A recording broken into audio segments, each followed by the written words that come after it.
friends. Good day. Or evening, whatever time of the day it happens to be, wherever you are in the world.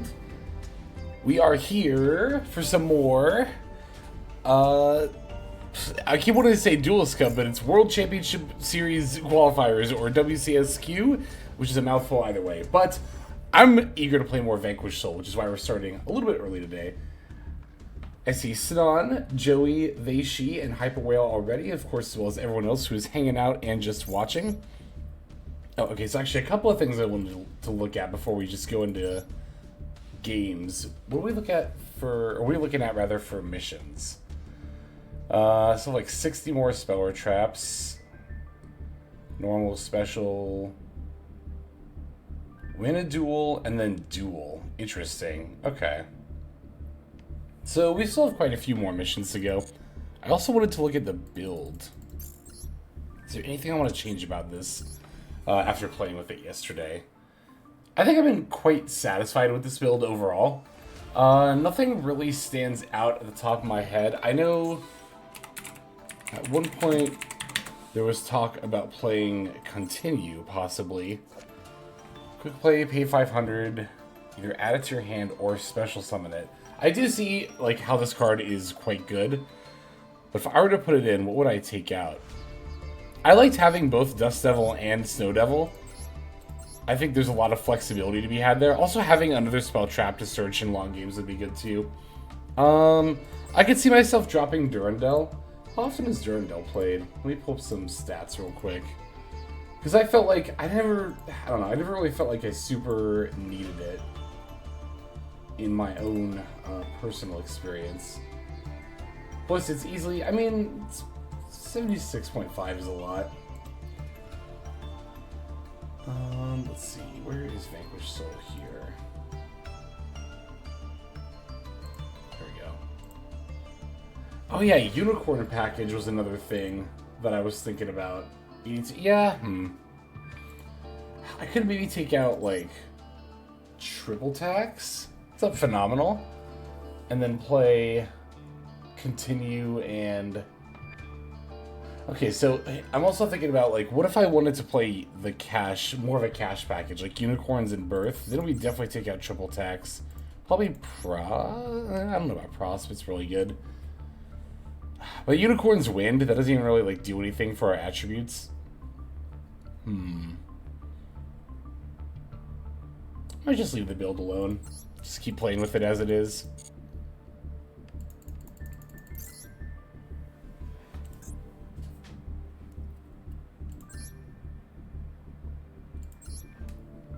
Let me see this one more time.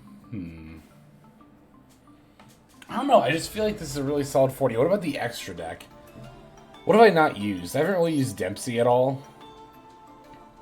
Oh, that was one of the things that was getting said yesterday, is that Dempsey isn't really as good without Continue. But, I mean, if nothing else, it is a Prosp target. For Prosp, I've just usually been sending Dweller, Dempsey, one of the rocks, IP, Goddess, and then usually one of the Charmers. Oops, let me do that. Usually Dark. I don't know. Nah, I'm just gonna leave the build alone. Let's just dive right into it. I want to play. This deck is so much fun. I love it.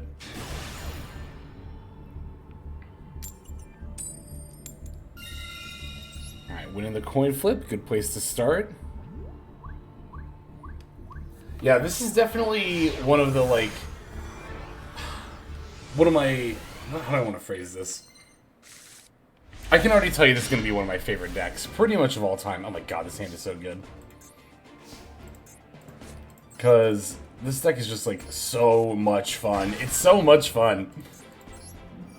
Alright, we'll lead with Fenrir, and then add the Rise Heart. Past the Hex and present Lex. That's right, because we did, okay, should I, hang on. Should I Durandal here? I think I should, actually. See if it'll bait Ash Blossom. Did just have the Vanquish Soul deck profile actually just came out today. That's right. Alright.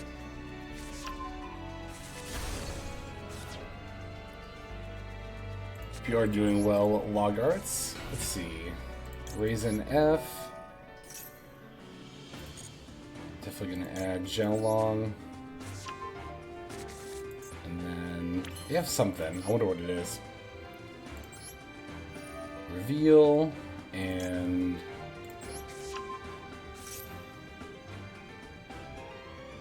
activate.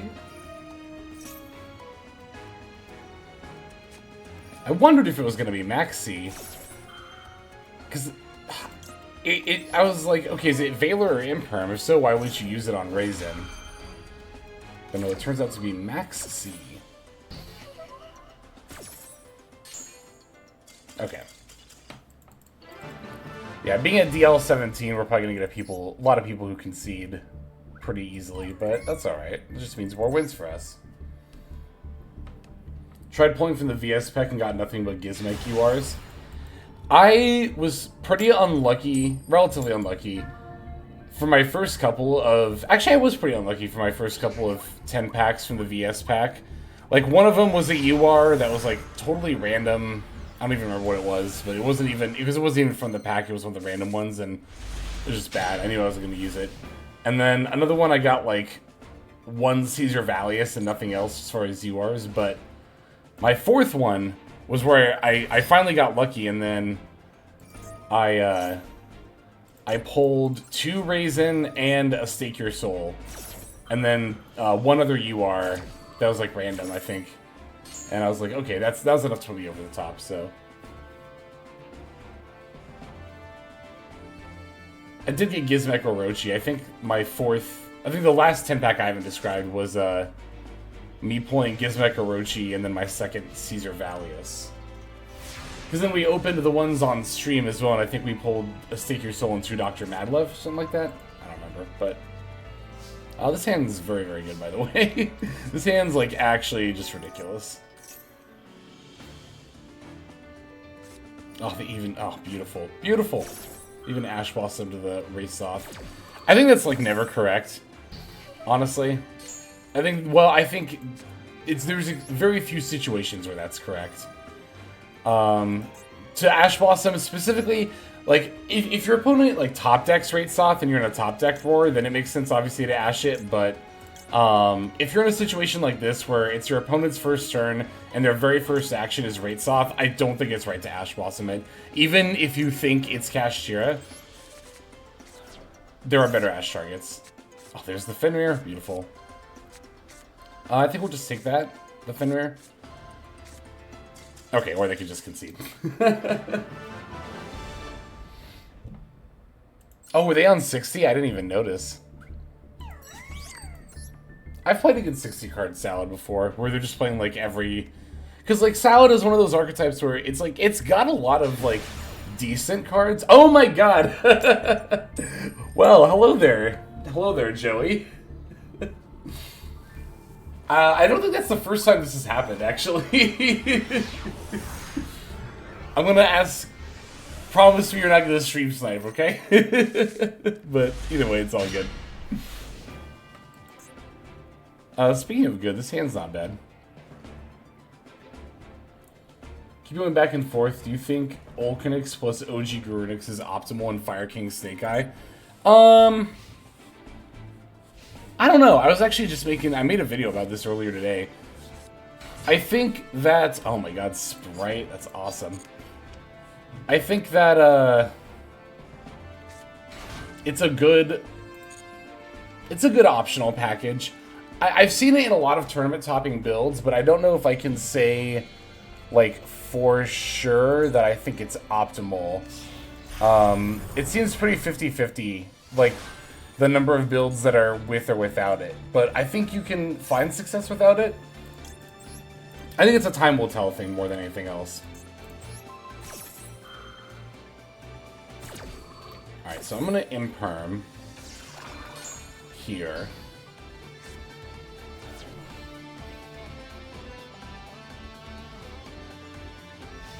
Okay, cool. Nothing after that. That's a pretty good draw. Let's lead with the Prosp. It does give you more options, which is definitely very good. I'm thinking about just crafting the old Garunix and trying it.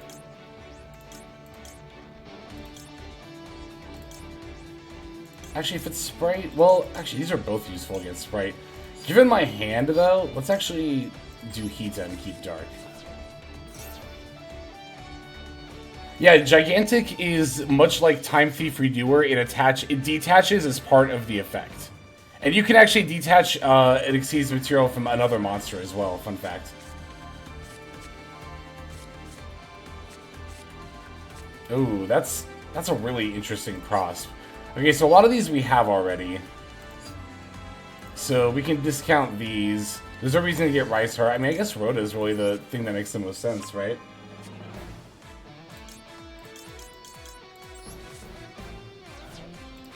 It's a good pot. Did have a good pot just there, didn't we? And also activated good prosperity, am I right? No. Okay, got the Ash Blossom on the Rhoda here. So let's go for Dr. Madlove, and I'm gonna grab Snow Devil with that. Possibly. Valor, okay. So let's go ahead and chain. I'm gonna chain Borger here. Or Borger. And that way not only will the Madlove resolve, but I want to keep certain attributes in my hand. Alright, yeah, let's get Snow Devil. I'd also like to draw a card. Oh wait, no, I can't draw a card. Really? Why not? I have a Dark Monster in my hand, do I not? Oh, Prost, right, of course. Alright. Yeah, I'm just gonna battle. Bam! Bam! Alright, in phase 2, I'll set a very mysterious card that's totally not the one I search.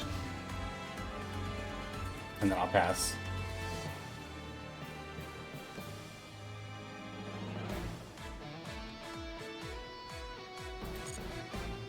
Yeah, I'll do this draw phase. Let's draw a card real quick. WPS Duck, thank you for the follow. Welcome to the stream. Hope you are doing well. That's a pretty good draw. Ooh, that's a really good draw.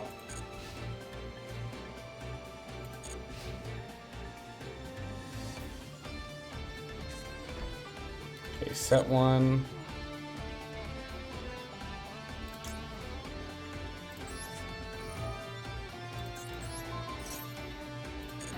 Bounce, and then summon.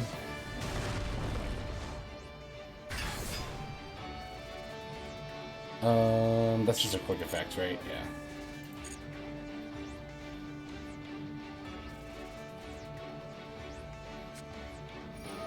Yeah. Ooh.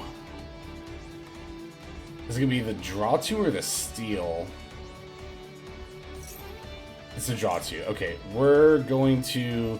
Alright, yeah, I'll just ash it. We lose the chance to have all the attributes now, but this is obviously worth it to deny the draw here. Interesting. That is a drawback I had not considered about Vanquish Soul cards before. Is that they do inherently end up triggering the triple attack. That's a really good draw, actually. So I'm going to activate this, and I'm just going to grab Fire. I mean Rice Heart. To have a Fire.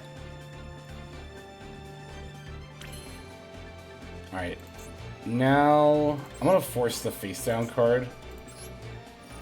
Because it looks like it is chainable. Let's see what it is.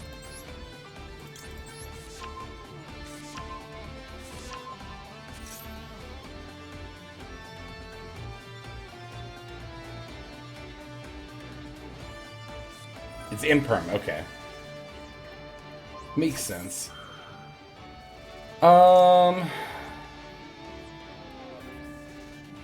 Yeah, I mean, we'll just chain Snow Devil now, and then that'll help us get lethal. We can look at these.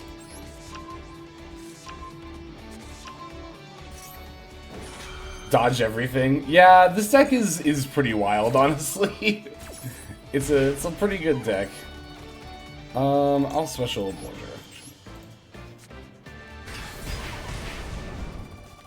No, we don't have to destroy anything. I think that's, yeah, lethal on board already, so we'll just swing in.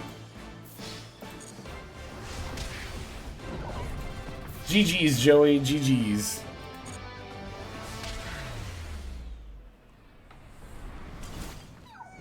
Vanquish Soul's a cool deck. Your deck is very cool, too, as well, though. Obviously a longtime Sprite fan, so... Very, very glad to see you playing it in the Duel Cup here. Or the... I keep forgetting, it's the World Championship Series qualifiers, the WCSQ. Where's Burn for game? Actually, we didn't see if it was Twin Sprite for sure. But...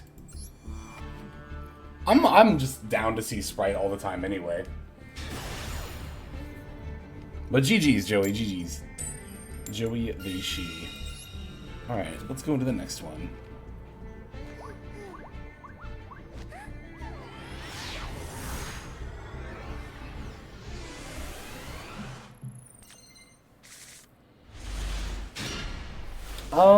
This hand's not bad. It's not bad. I wonder... I'm gonna lead with Fenrir. Because I think they'll be more likely to negate this one than Race Off. This also checks for more hand traps as well. Because it checks for Valor and Imperm as well as Ash Blossom. Okay. Do I pre-shifter here? Oh my god, we actually ran into the same conundrum. Although, unlike last time, we don't have Max C in hand. So, I think I am going to pre-shifter. We also got really unlucky last time we pre-shiftered and played just against regular Kashtira, so... But it's like, if I have shifter in a hand like this, I feel like I should use it, right? We'll see. Are we playing pure cash? Yeah, you wouldn't know. Okay, there's Raisin. That's good. Is it good? Do I even... Yeah, I mean, I just take Raisin here, right?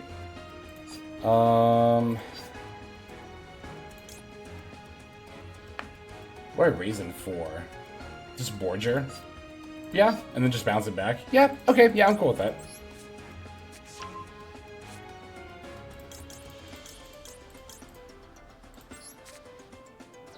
Alright, normal. F. Raisin Burger.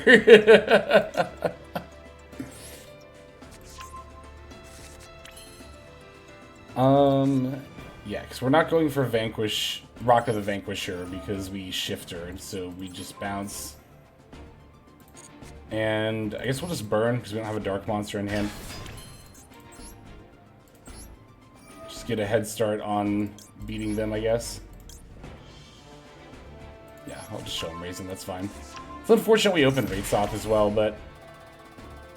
there was a world where they negated Fenrir and it was actually fine to Rates off for Rice Heart, but I'll just keep it in hand.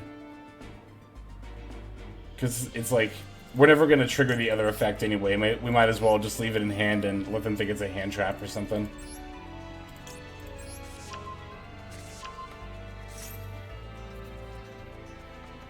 On the surface, it might seem like Ghost Spell doesn't do anything now because we've shifted, but Ghost Spell still has the opportunity to negate a decent amount of effects.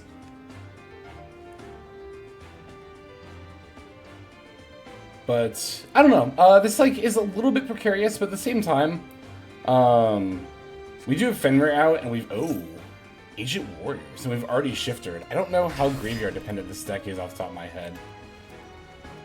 Controls a monster, trigger a monster, opponent controls, destroy it. I mean, yeah, it seems like a pretty... I'll just Fenrir it. They probably have another follow-up, but if I don't do that, then they're just going to destroy my Fenrir, so, you know, it's kind of like... It's not really a catch-22. Well, I guess it is kind of a catch-22.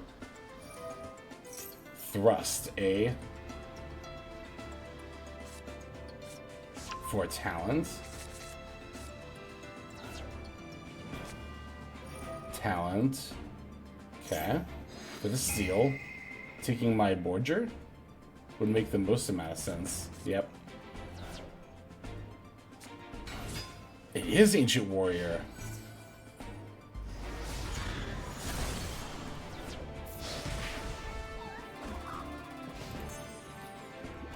Control another, cannot target for attacks. One controls one monster, send, attack is declared. Okay, is this the double dragon? No, it's SP, okay.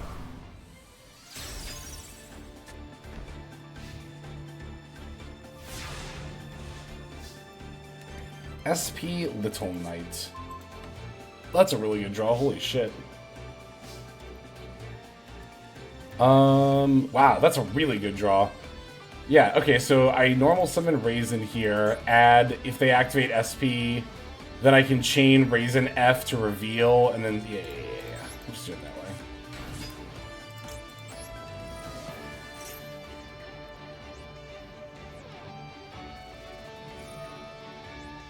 Yeah, I don't have a dark here, so it doesn't really matter where I put it. Oh, I can't chain? Okay. We can summon Pantera here. Oh, they are once per chain. That makes sense. Okay, that's fine. We just summon Pantera here, then.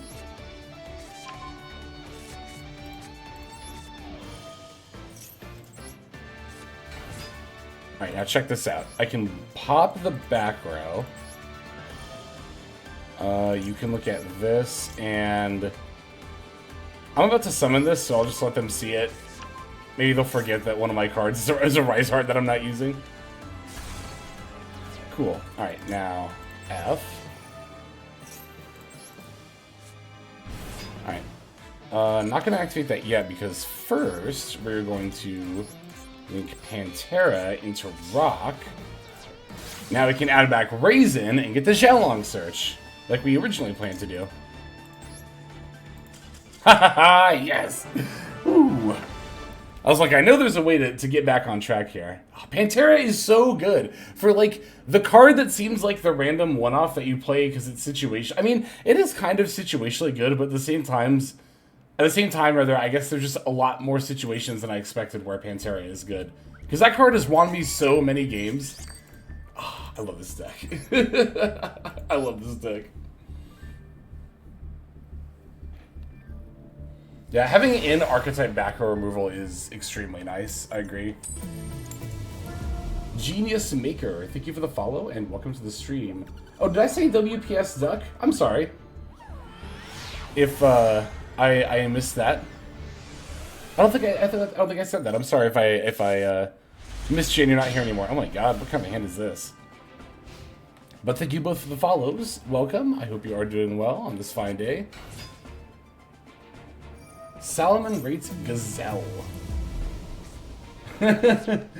Totino's Pizza HS, thank you for the follow as well. It's a good name.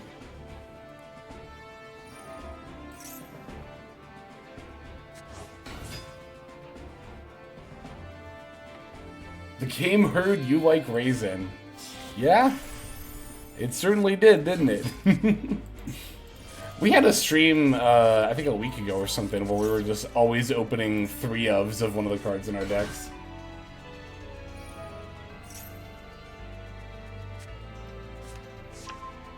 I mean, honestly, this hand is not horrible. If we had gone first, this would have been a completely fine hand, I think. Well, obviously, maybe not, they had some kind of disruption. But still, I mean, we had Fenrir and Xiaolong and Raisin, and also Snan cheering 100 bits. Raisin loves you. Raisin does love me, with all 3 in the hand here. Thank you for the cheer. Good thing fire is the best attribute.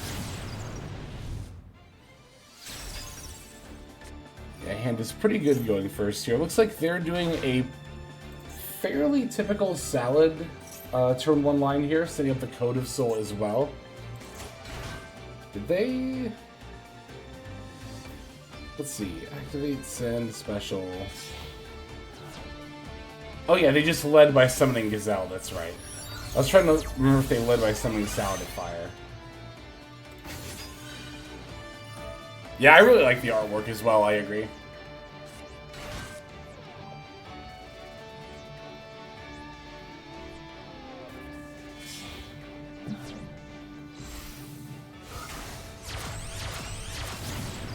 Alright, here's the Raging Phoenix. Building a Sky Striker deck? Hell yeah. Sky Striker's cool. What is Ash Blossom? Did they summon that off of Princess? No, they summoned it off of Horse Friends. Oh, because they already used Code of Soul. That's probably their only other level 3. Ooh, Royal I wanted one of these, actually. Because I think this is a really good looking Royal. Okay, so they added Roar, right?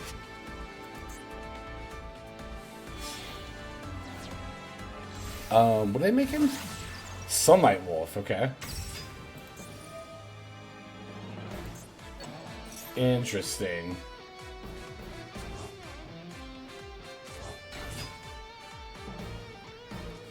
So, I wonder if they're gonna do Pyro Phoenix stuff still? I thought it was weird. Like, I was noticing that they didn't do Sunlight Wolf earlier.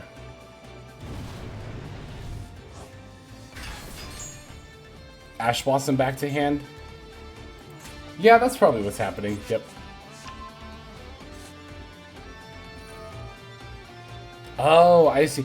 But this isn't the extra linked one. But that might not matter.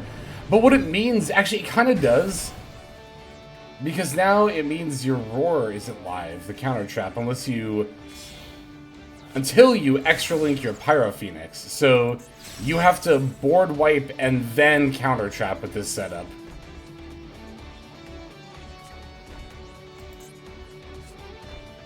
Oh my god, 2 other back rows as well.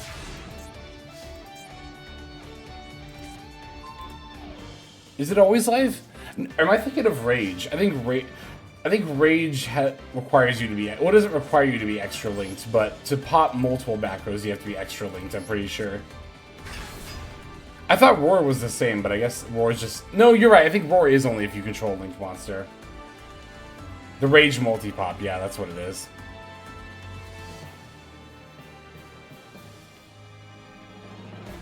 Got it, okay. Roar only has one effect that you just need a linked monster for. That makes sense.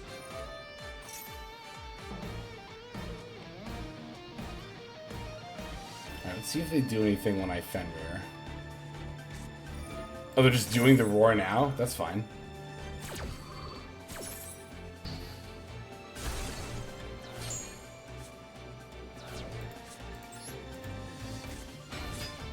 Yeah, no Dark Monster. I guess I could add a Dark Monster, though. Still should have summoned it here. I need to get used to, like, actually minding where I summon Raisin. That's something I'm still not used to yet, but... yes, I will activate. You can look at this one.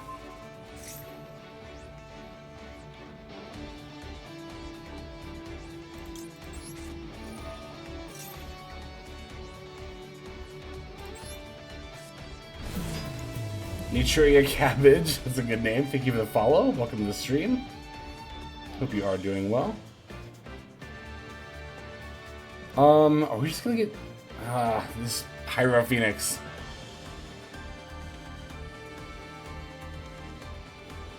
Make visual Raisin happy pride. Thanks, Nutria Cabbage. Welcome to the stream. Hey, what's up, Olner? Hope you are doing well. Fantastic taste. Yeah, I built this deck the other day after finally pulling enough stuff from the secret pack, and I've just fallen in love with it completely. It's such a cool, fun deck. Alright, they're really deciding if they want to board wipe here or not. The Raisin can't be destroyed by card effects, which is cool. And I can chain to search with the Zhao. Yeah, I really should have placed the Raisin under the Pyro Phoenix, huh? Because even now, it could still end up mattering if I add a dark monster here. It could have mattered, rather.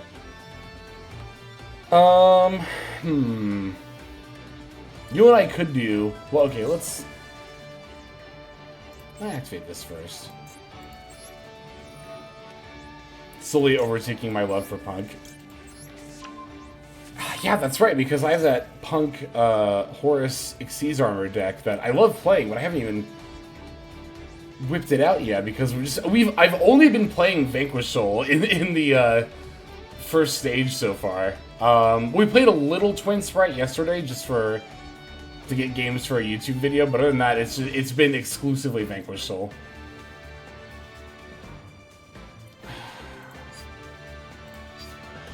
I'll just get Caesar Valius here.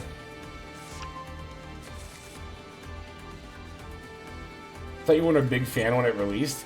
It's not that I was... I don't know, maybe I said something to that effect? I don't remember if I did or not. I don't think I did, but... it was mainly that it just cost too many URs, that I was building other decks at the time, but... It's not even just that I got a secret pack, it's also that the selection pack, I didn't need to buy that many of it, because there was only like 4 or 5 URs I ended up needing from that new pack anyway, so... Oh, but this doesn't stop my Valius from coming down, because this can't be destroyed by card effects. Did I say it's Tickboo Turbo? I think I was a little upset that, like... Because Tickboo was still at 2, I think? Oh, they bounced... Oh, no, I bounced it, duh. Oh, no, and then they do the blow-up effect, right. But then we can just chain the Earth. That's why I brought out Valius. I think I might have made a comment to that effect, but... I mean, this deck is, of course, far more than just... You don't even need There Can Be Only One. It's not even, honestly, necessarily optimal to play. But yeah, that's probably why I made that comment at the time, was that Tickboo was still at more than 1. I think it was at 2. And I was under the impression that, like, it always ran There Can Be Only One, and that it would just be, like, a part of the meta, which really did not end up being the case at all.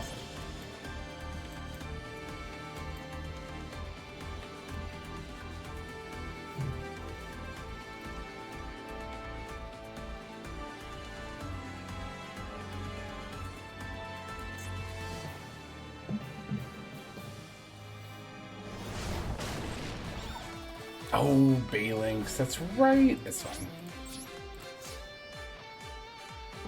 I mean, it's not like they can battle over my Valius, or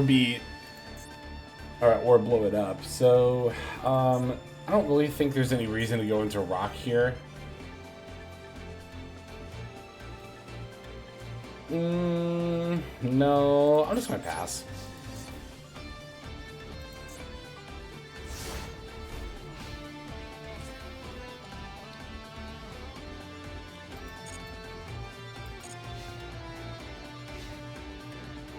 But yeah, I mean, as months have gone on, and whenever I played against Vanquish Soul, just as, again, time went on, I'd always be like, ah, that deck looks so cool.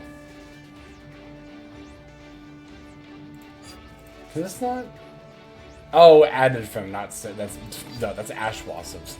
I'm thinking of, why can't I Ghost Spell this? Oh yeah, Ghost Spell isn't Ash Blossom, it's Ghost Spell.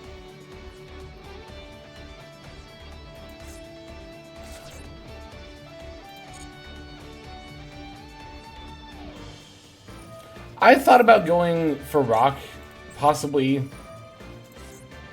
I don't know, because like I could have Rock, add Valius, and then on this turn, special Raisin. Yeah, that actually would have been better.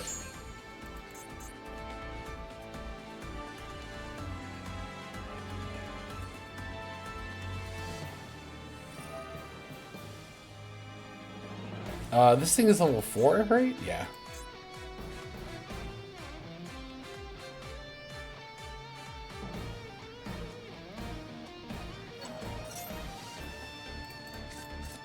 His hand.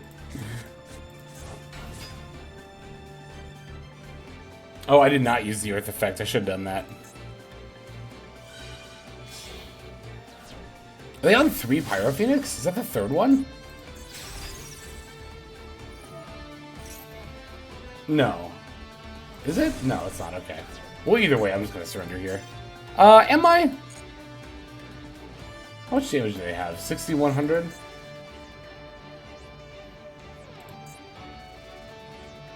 Yeah, I should have used the unaffected effect. Unaffected effect. Oh, yeah. Okay, well, if they have Circle as their last card, then they definitely have it.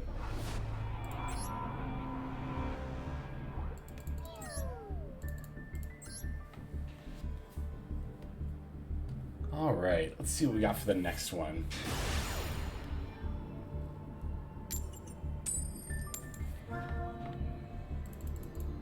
What is the... I feel like... Okay, going second win rate is actually not that bad. Relatively speaking, 43.4 is pretty average. Going first win rate of 69.6% is so high, though. It's so good. And it's not too bad. Going second, but we got Max C, so... And plays. In general for our turn.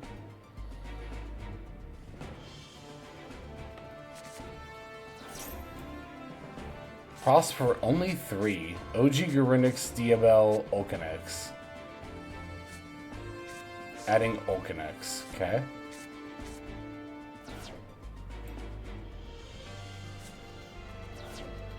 Pitch for Diabel. Ooh, a Royal Diabel.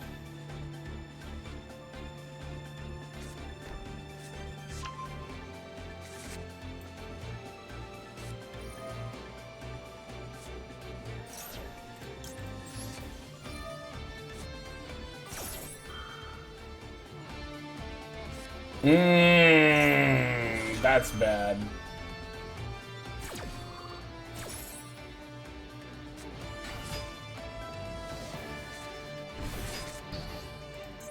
That's pretty good for them.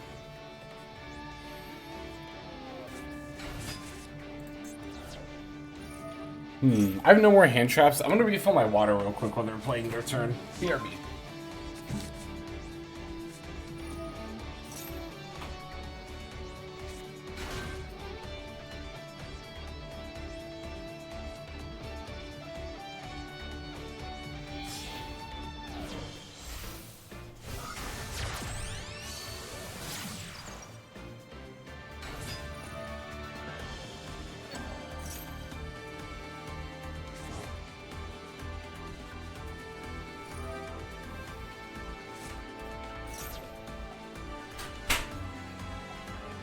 You know, we haven't even been seeing that many Snake Eye decks, honestly. I wanted to, like, scrub through yesterday's stream and actually figure out all the different decks we played against, but I never did that.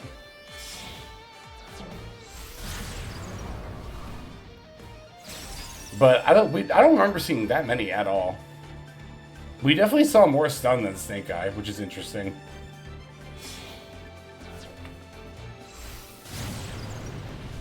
But, I think the meta feels extremely diverse in Master Duel right now. Like, even when you do see Snake Eye, like, I think, I don't know, especially when it's pure, I mean, this isn't pure, but especially when it is pure Snake Eye, like, you can definitely tell, or maybe it's just because I've played post-banless Snake Eye a decent bit that I can definitely tell a difference. Like, it definitely does not feel as much more powerful than everything else. I still think it's tier 1, of course, but not like that much better than tier 2.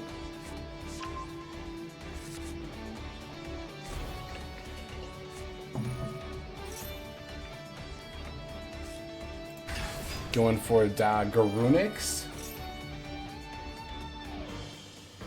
I just like the power distribution right now. Again, Fire King Snake Eye, like Fire King, I think definitely gave Snake Eye a little bit more just to do in general after its limits. But Fire King Snake Eye still does not feel that much more powerful than everything else. It doesn't feel as strong to me as pure Snake Eye with 2 Ashen Wanted last format did.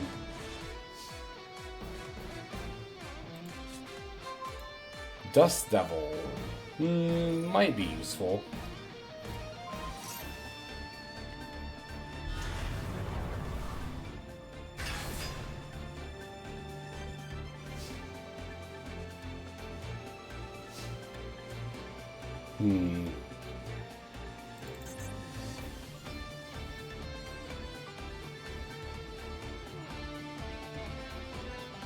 I guess we could put Raisin across from IP and threaten it.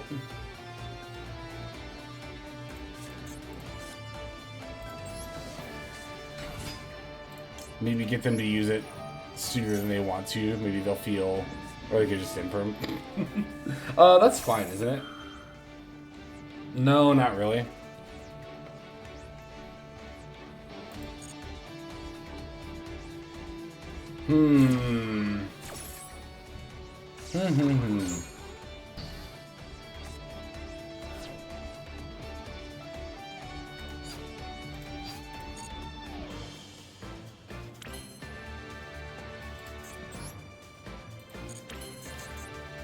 Let's see. If I equip Durandal, will they feel compelled to use IP? I mean, even if they use IP, that's still like not good for me, right? Yeah, I think we're pretty much done here. Like, even if they didn't use IP, I'm like, what plays do I even have at this point? Yeah, that Imperm on Raisin was pretty oof, on top of, you know, having a Fire King Snake Eye board, but it's all good. We simply move on to the next one. Oh yeah, that's a thing that can happen at level 18. Unhit him early and Totally Awesome.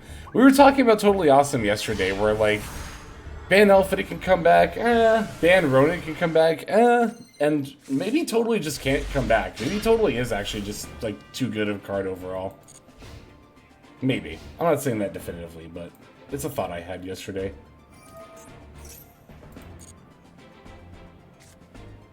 For Poplar, okay.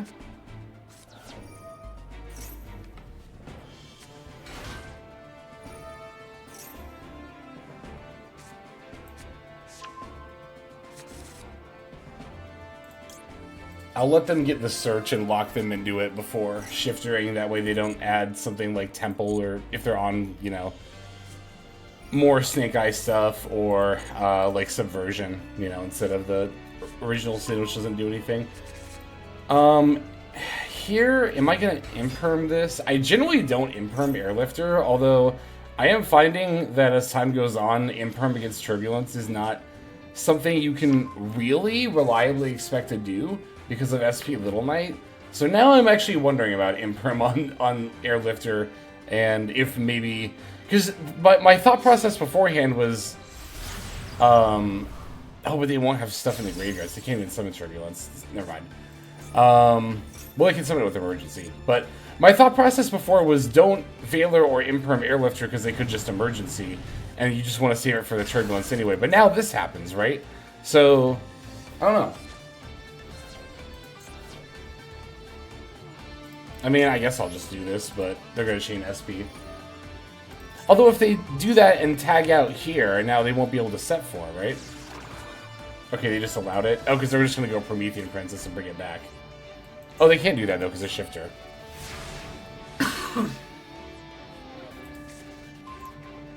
That's a really good draw.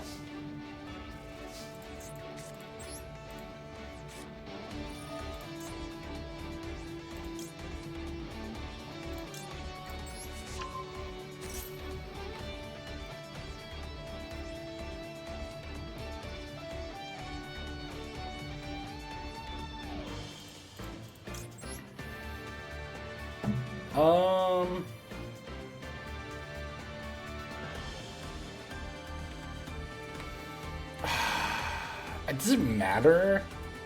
I'll put it across in the Turbulence.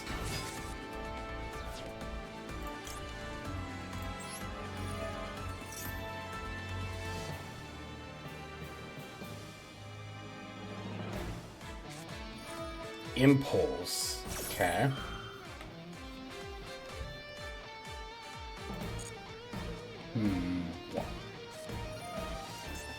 And also Contain. Okay, so we definitely Valius in response. I feel like we add an Earth now? Because I was... Okay, here. Yeah, because this... Yeah. Alright.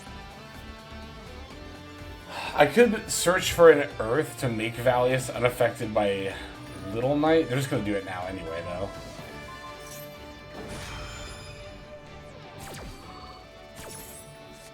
But what I could do now is just add, like, Pantera and special her.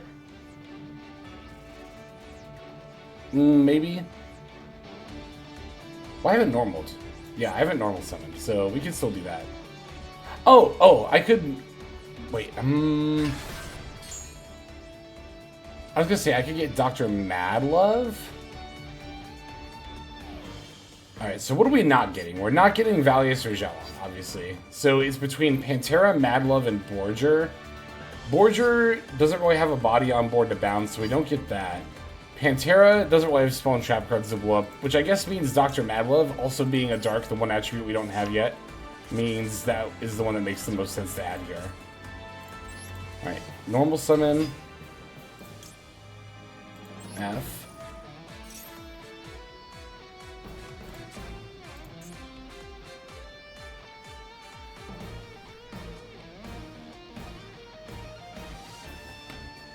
But I can't, I mean, I have all three attributes through my hand and field, but not in my hand. So I wonder if I should add Snow Devil, or if I should get Dust Devil instead. Because I could still special, like, some of these monsters with Snow Devil.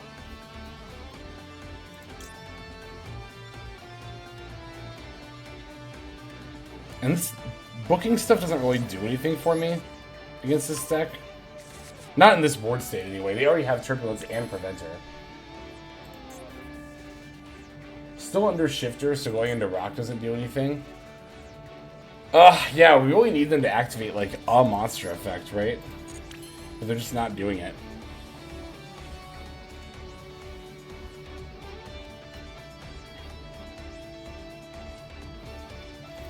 Shifter is very interesting in this deck, because sometimes in situations like this, it just actually kind of screws you over. Like, if I wasn't under Shifter, this would be easy. I could just go into Rock right now, and then Rock add Madlove back to hand, set Snow Devil, and then on their draw phase, I can just wipe their board. They wouldn't... Well, they might have... Anyway. But here, I think I just have to set Snow Devil and pass. Like... Use Continue. We're still not on Continue. I haven't put that in my deck yet, because I don't know what I want to take out for it. Yeah, I'll just pass here. Also, we shifted, so Continue wouldn't... Well, I guess we can Continue summon from hand, but, like... That even wouldn't really do that much here. Like, maybe we could summon Valius or something, but...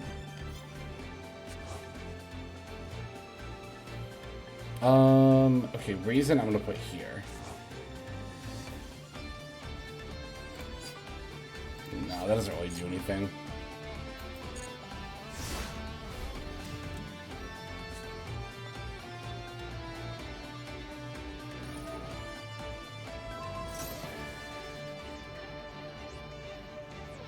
That's fine.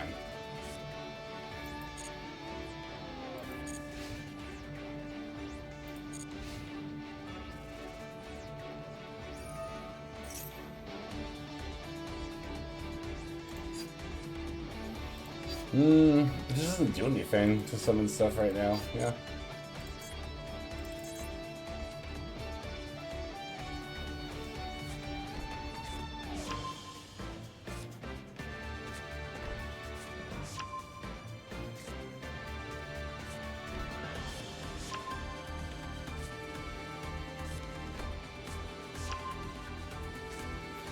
Ugh, yeah, now this is the part where we're significantly behind.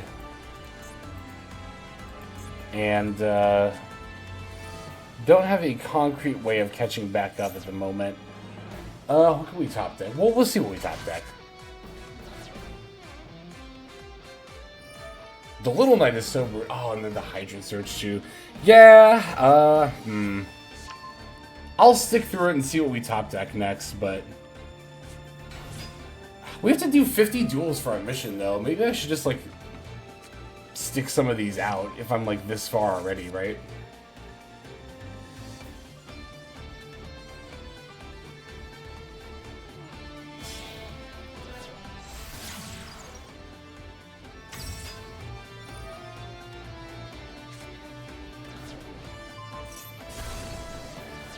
I guess I could have chained it there, but whatever.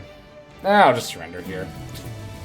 D&D goes 12. Thank you for the follow. Welcome to the stream. Hope you are doing well.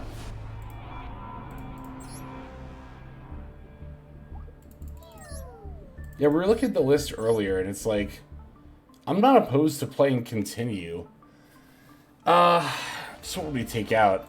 Durandal was again up there. I don't know. I had one hand where I resolved this, but I already had Raisin anyway. But more ways to get Raisin is never bad. We could do triple tax, but I like this card. This deck already has a little bit of a time going second. I guess not that much more of one, though, right, than any other deck. Because we were thinking, oh, you know what I could try? What if I took these out?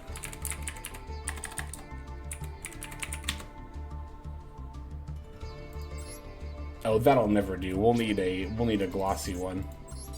There we go. And then we can just dismantle the extras. And then we could play D Crow potentially, because that's dark. Could try something like that. We'll just jam it. I want to see how often continue comes up.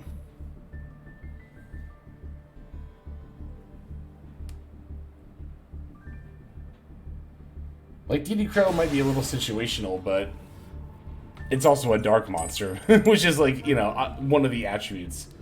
Hex. It's not me, though. Because I'm me, right? Last time I checked, I was. Hey, look, we got continue already.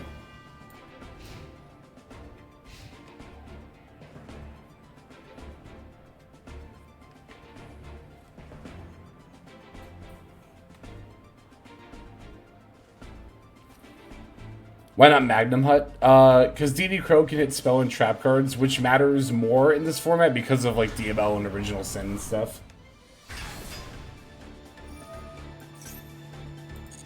I wanted to hide that, but it's fine. Setting Wanted. Also, yeah, Pearly and Branded Fusion as well. It can hit those. I'll Ash this, I think.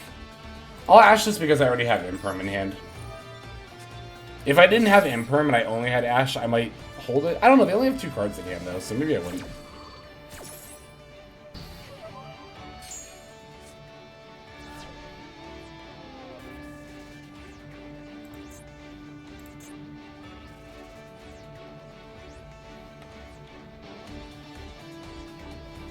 Kron Gurnix. That's true also, yeah, Magnum Hut can only hit light and dark monsters.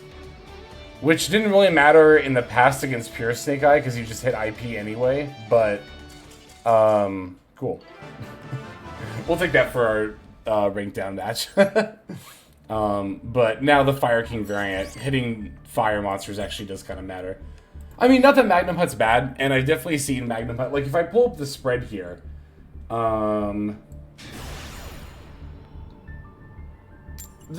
actually, Magnum Hut sees more play than DD Crow. Magnum Hut is played in 46.3% of builds, and DD Crow is played in 24.9%. But I was just mainly thinking about the Sinful Spoils cards when I put in DD Crow.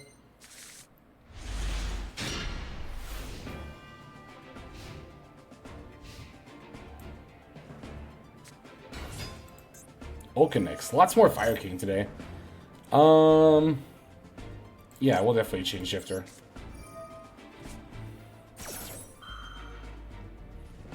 I don't like shotgunning Shifter for pretty much the exact same reason I don't like shotgunning Max C, is that, like, why would you give your opponent heads-up information going into their turn that, like, hey, don't commit your resources, whereas here, like, you know, they've already used, like, the Ulcanix effect, and then now they've banished a Poplar from their hand, right?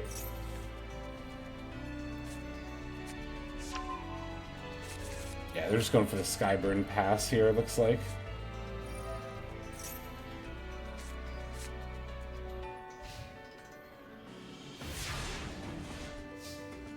Contradicts your love of triple tactics talent. I mean, like, I love triple tactics talent, but that doesn't mean, like, everybody is on it. It also doesn't mean they have it, like, every single time. I think that there are more situations, it is more often better to do that than they will have triple tactics talent, if that makes any sense. I'm sure it doesn't, but I'm just not wording very well. But you might get my general point anyway. Like, there is greater, like, yeah, sometimes, very occasionally, you might play in a triple tack, but that is a better con than the con of just shotgunning it during the draw phase.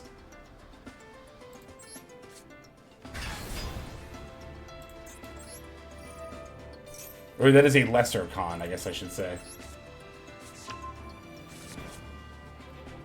Oh, how Fire King Skyburn protects from battle or something like that? Yeah, I saw that. I guess I'll just prosper next.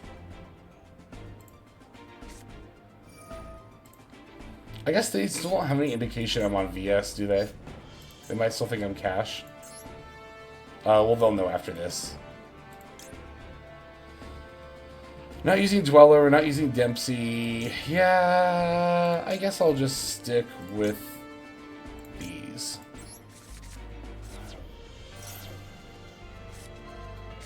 Oh, is that it protects face down? Hang on, let me see this search real quick and then... Can we just take Raisin here, right? Yeah.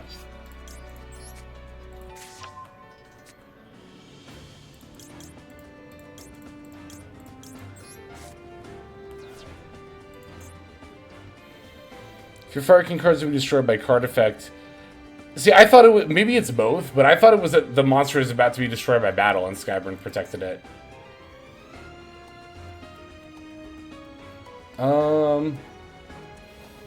Funnily enough, I don't want to destroy my opponent's monster's cards by card effect, if you can believe that. So, it doesn't really matter where I summon a Raisin, I don't think. Hey, D&D Ghost, thank you for the Prime sub. I super appreciate that. That is extremely kind of you, just after following as well. That's awesome, thank you. Very, very much appreciated. Okay, we already have Borgia, we already have Xiaolong, we already have another fire, so I guess we can just add Caesar Valius here, especially because we already have like all the attributes in hand right now. They're sitting on this Skyburn, which is making me a little anxious. I got an ad and I was mad because I want to know how to play VS. I am fairly new to the deck, but we've been learning pretty steadily. Okay, so yeah, we know they have the Skyburn, right? So I think we just here. Actually, let me reveal for Raisin and summon Jiaowang before we go into the rock. And I guess at this rate, I'm just going to continue to play normally and just see when they flip their Skyburn. Also, Raisin will not be destroyed by Skyburn once this goes through. So they might even just use it now. Does that target? Hang on, let me see. Or they could just concede. Come on, that was getting interesting. I like I like situations like that. I like situations where it's tense and you gotta play around something you know is there. Target and equal and cards. Okay, so this does target. So we had so I think they were like, I mean, they were obviously aware of the fact that we had a Caesar Valius, and I think that's why they surrendered there. But I really wanted to play that game out. You see that guy doing really well with Eldritch Horus? Not anyone specific, but I'm not terribly surprised. Eldritch Horus seems like a very good deck. A pretty good deck. Like a mid-rogue at the very least. It certainly seems like the best way to play Eldritch.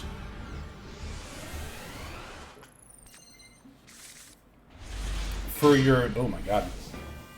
For your ability to, like, proactively get stuff into the graveyard.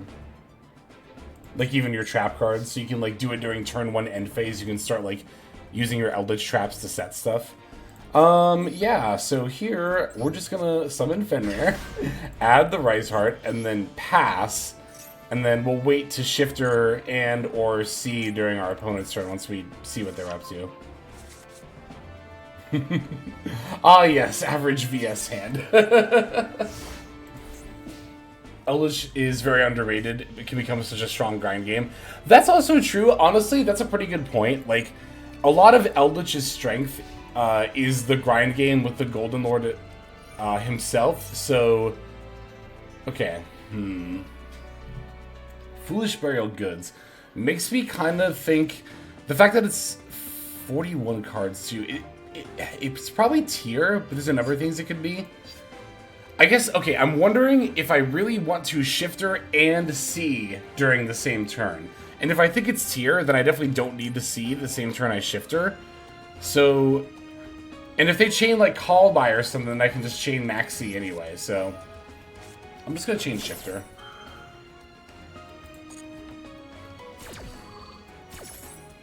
Yumi control. I mean, yeah, there's a number of like more rogue decks that could be with Foolish Goods, but see, I wondered because Rainbow Bridge of Salvation is not like a terribly uncommon card nowadays, and I was trying to think of another card that gets sent. That might have been the one. I don't know. That's an insanely good top deck.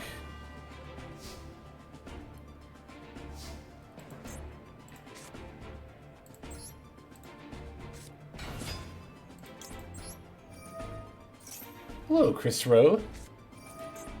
It's, you know what it is? It's, it is, oh, you know what?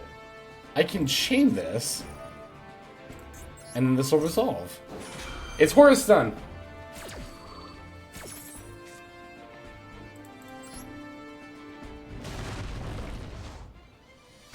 Wait, don't I have lethal on board? Because I could just special Rise Heart from hand? Okay, what should I add, actually? Get a dark and you can pop it with Borger. Oh, with the right... Oh, I see. Raisin. Yeah, I see what you're saying. Yeah, we'll just get Borger here. I think that's the best thing to get here. So, yeah, we can just go... We can turn that to auto. Wait. No, that's 100 off. Are you kidding me? That's 100 off. Maybe we just do that anyway. Like, just summon Rise Heart anyway and just swing in, leave them at 100. Borger can't burn while skill drain's on the field, though. I would have to, like, activate Borger. Wait, no, I can do that. I can activate Borger and then bounce it for Caesar Valius. Because I bounce. Yeah. Yep. I understand. I get it. I have seen the way. Okay, cool. I had one of those, like, movie moments where I was like, well, I wouldn't be able to do that unless I was able to bounce the Borger. Oh, I can bounce the Borger with the Caesar Valius. Wait, this deck can just do everything. Look at that, we're already at 19. We started at 17, and 1 hour later, we're already at 19. This is a good and cool deck. I am a big Vanquish Soul fan. That's a 10 out of 10 from me. This deck is cool and fun and good. VS Rule 1, there is always a way to burn them to death. Very, very true.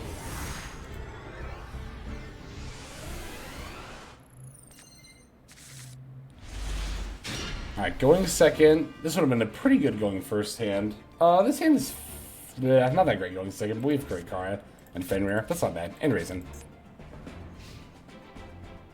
It was a lot better when Fenrir was at 2, I imagine.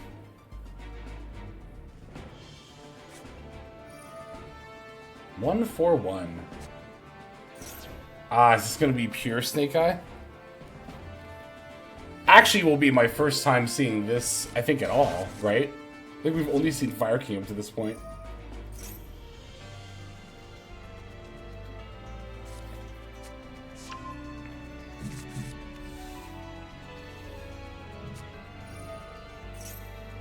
I know you shouldn't, but I miss Fenrir at 2. I kind of agree, kind of, but I think Fenrir definitely should be at 1. Yeah, being able to fix attribute ratios does seem pretty good. It is kind of funny how, like, Fenrir to search exactly Reinhardt is like still definitely good enough though. And it really is too. Like having that other fire for Xiaolong is like so important. It's wild. Oh, they templed for Flambridge. You're supposed to do Oak.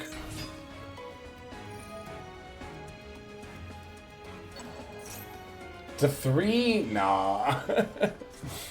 I think, I like the way Master Duel handled Kashtira with Fenrir, Prosp, and Raitsoth all to 1. I think that was, I think that's right.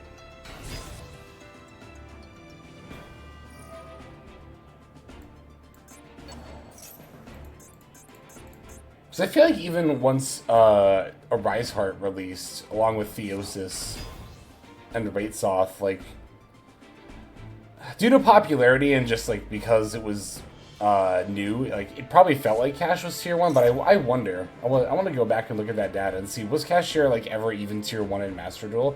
Because I kind of feel like it wasn't, but, again, I have to see data. It was definitely blown way out of proportion either way.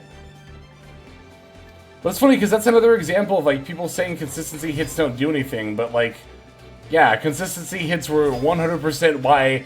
I think that was a part of the argument of like why a Reinhardt quote unquote needed to be banned is like consistency hits don't do anything. Raitsoth and Prosp and Fenrir all being, you know, hit. I think Fenrir was still at 2. Doesn't do enough, and then it did. It actually just did.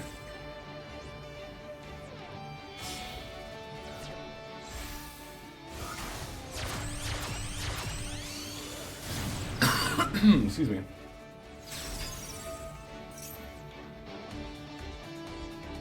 Diablosis pre-ban was, yeah, very, very good decision.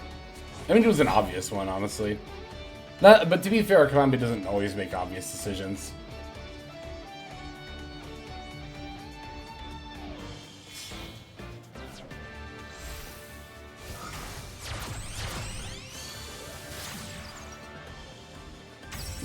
Sunlight Wolf.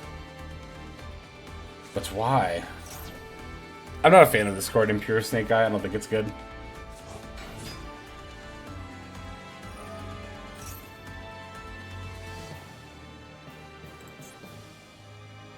Also, as always, I will throw in the reminder that Ashen 1-1 is not only a consistency hit, it is also a ceiling hit. Because it makes any amount of comeback a lot more difficult to do. I will very much tell you that from personal experience playing post-banless Snake Eye, that it is any turn that is not 1 or 2 is much more difficult for Snake Eye now with those cards at 1. It's not only just seeing them less in the opening hand, it's it definitely affects the long game too.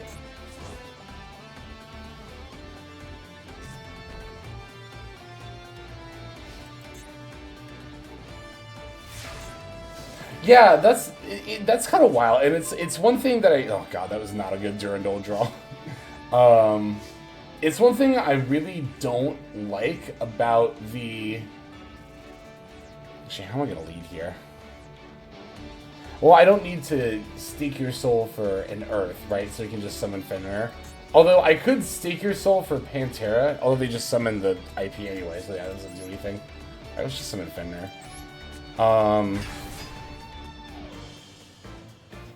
It's insane. It's actual insanity to me that Fenrir and Prosp and Raitsoth are all still at 3 in the TCG. Like, that's absurd.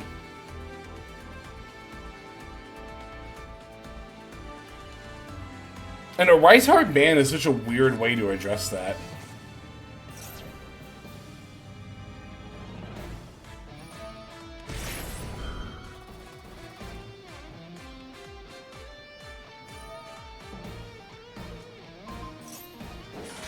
Well, they have a side deck. How does that correlate?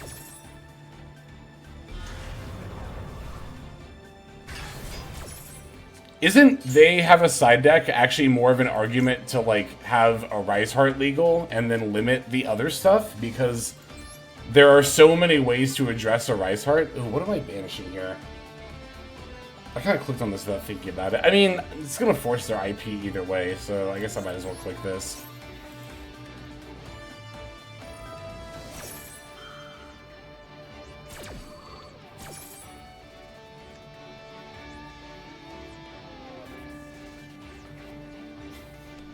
Isn't the TCG ban list flawless? I'm sure a lot of you already know my thoughts, but for those of you who might be newer to the stream and don't, I am a huge advocate against the TCG ban list. I think that it is the worst of the ban lists, and I'm not even someone who enjoys Max C. Like, I hate Max C. That's why the TCG list astounds me. How can you be the only ban list that has Max C banned and still be the worst ban list? It's god-awful. It's so atrocious. Actually, just the most miserable looking format I've ever seen in my entire life.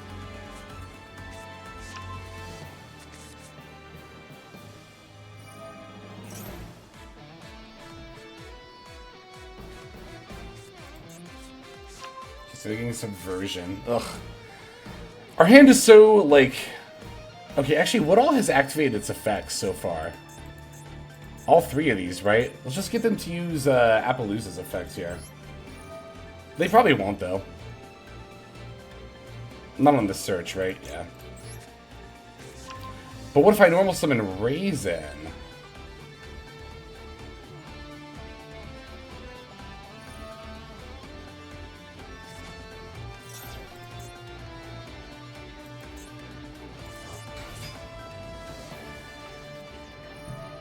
I've had enough of watching Hex sprite uploads. Okay. See ya. Alright, let's normal summon Raisin. I bet that'll proc the Appaloosa.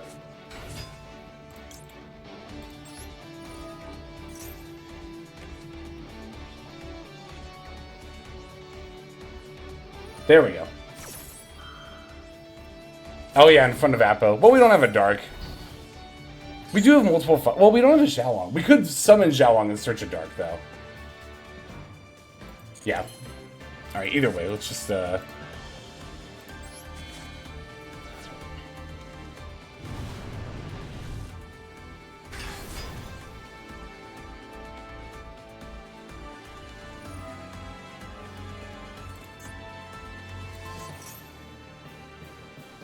Okay.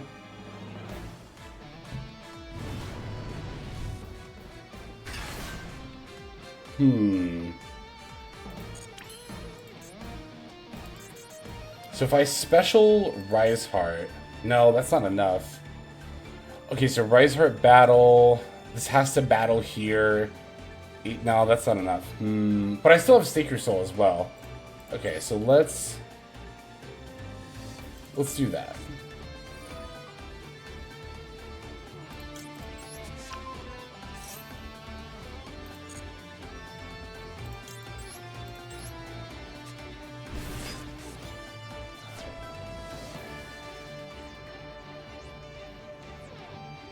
Fenrir already activated effect. Oh, Promethean Princess. Oh, fuck. That's right. Actually, hang on. This might end up being fine. Because this already used its effect.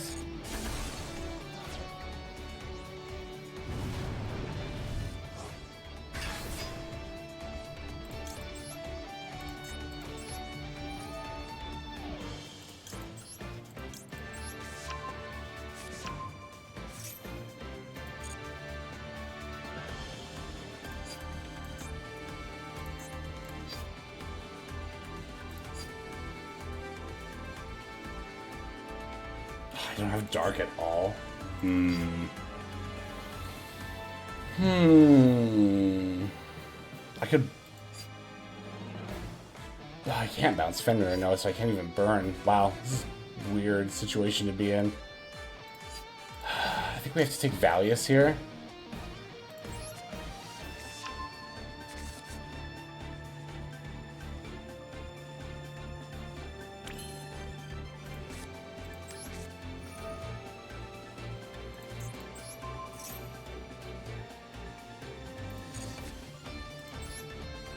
Oh, we gave them so many draws, though.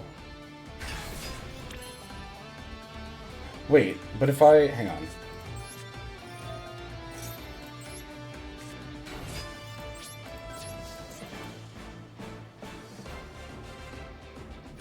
Ah, no, that's not lethal, though, is it? No, it's not. It's 5,100. Oh, I did the math wrong in my head. I thought it was 61 for some reason. It's 51. It's gonna have to be fine, whatever.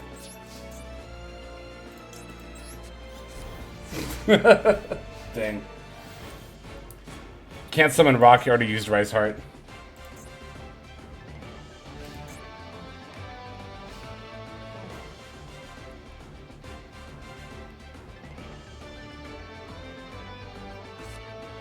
I mean, yeah, again, I may not like the TCG, but I'm certainly not advocating for Max C. Which is funny because that does happen sometimes when I say I hate the TCG ban list. There will be people who are like, so you love Max C? And I'm like, no. You're doing that internet argument thing where those are two completely different sentences.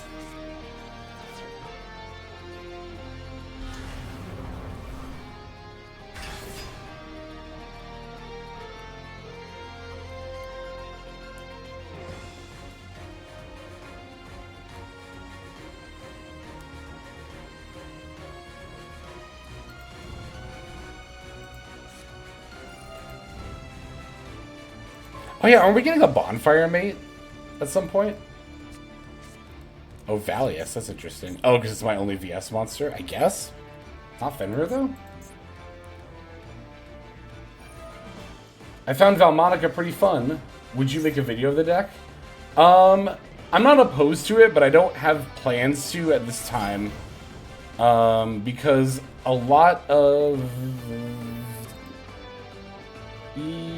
Yeah, I'll do this on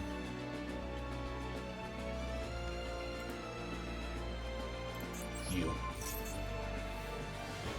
A lot of the extra UR materials that I end up spending were on this deck, actually, were on VS.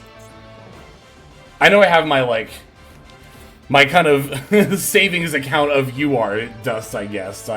I generally don't let myself go below 200, but so I have 240. I could spend 90 of it in theory and build Valmonica, but I don't have plans to at this time. If I come across some UR dust, or if I randomly pull one, then maybe I'll craft the others and go for it. Okay, Bonfire, yeah, it was leaked as the dual pass. I think it's really funny.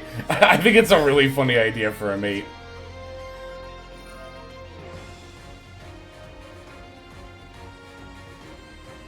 I'm not opposed. I'll use the bonfire mate.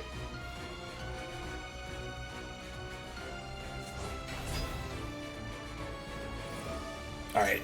There's almost no way they don't have lethal here, but as usual, I'm going to make them figure it out.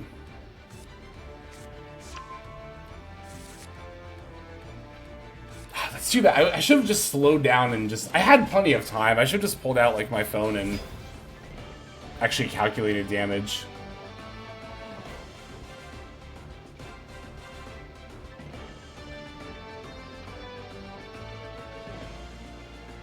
A lot of the meme mates look better than the actual monsters. I think Pearly is a very noticeable step up. Pearly looks so good. I think because they stylized Pearly so much, as opposed to a lot of the other mates, they kind of didn't.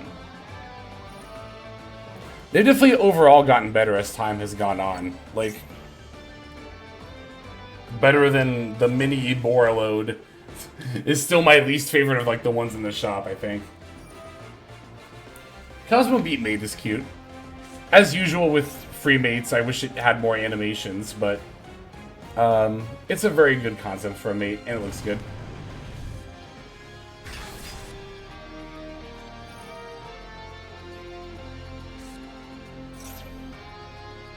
Yeah, I've been using Pearly pretty much consistently since she came out.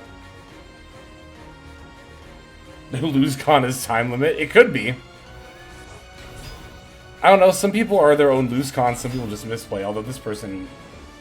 No, they don't have lethal on the board. Well, actually, now they do, right? Yes, now they do. But also, we need to get duels for missions, so if I've waited up till this point, I'll just let them enter battle phase. Plus, we just get to chat and hang out while they combo, which is always nice. I have noticed that VS hands, I feel like they're always like, you either opened no ways to raisin, or like, okay, here's 2 raisin and a Durandal, or 3 raisin, or raisin, Durandal, and Rhoda, like. But, I mean, that's just confirmation bias, but. Burp, burp, burp, burp, burp. Feast or famine, that's the phrase, yep.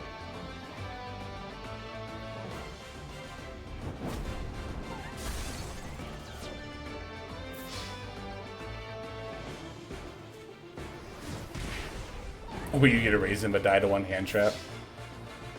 Then, but every now and then you'll just open like Raisin and Heavy Borger and Valius, and you're just like, oh yeah, this is gonna be a good game.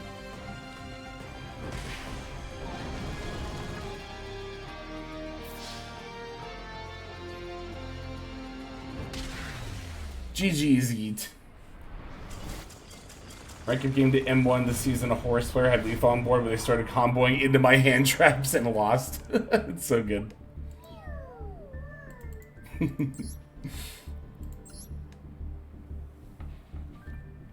You know, to be honest, we're already at level 19, and I talked about this yesterday, as I always talk about it. I don't really have plans to play the second stage at all. So I've kind of already hit max as far as like needing to get levels. If you're just going for gems, you don't actually need to get 20, because that's just for the title, and then second stage doesn't have any gems, but... Okay, this is, you know what, I mean, we have Rhoda and Durandal, but like, if one of these gets ashed, we have the other way. Although obviously it'd be non-optimal to like have to normal one of these and then Durandal. Actually, I wouldn't even do that, would I? No.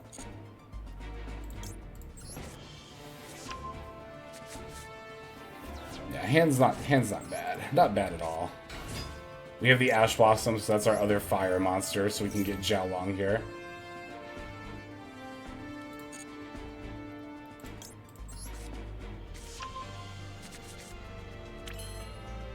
And we also have Durandal for another fire monster too if we need it. Alright. Reveal.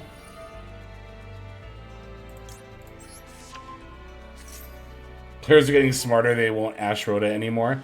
I had a Rhoda get ashed, I think yesterday at some point.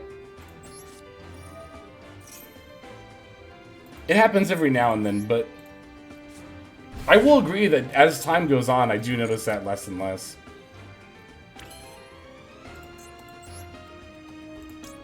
There's a few plays like that I notice as time goes on. People make the common misplay less and less often, and it's like they're learning. They can be taught. No. I am generally optimistic for the average player's ability to improve. It might not seem like it sometimes. It doesn't feel like it to myself a lot, but that is kind of the basis of the YouTube channel. Is I try to make competitive Master Duel as accessible as possible to well, because I mean the I've said this before, but the whole reason I even started the channel or like made my first video about Tri-Brigade Zodiac is because like there just weren't at the time. This is like the first week of Master Duel, mind you, but like when it okay, what am I getting here? I'm getting Citadel. When, like, Master Duel very first came out, there were no, like, Master Duel specific combo guides. And there was very little material that, like, assumed you were coming back to the game after not having played it for a long time. So I just started making videos in that style, because that's what I was doing. And then people liked it, and I was like, yay. Should I Durandal now? Is there a reason to do it? Is there a reason not to do it? I kind of don't think there's a reason not to do it. It's deck thinning, and then later, if I actually need this, they might have a way on board to disrupt it, so we'll do it now. I was on Eldritch.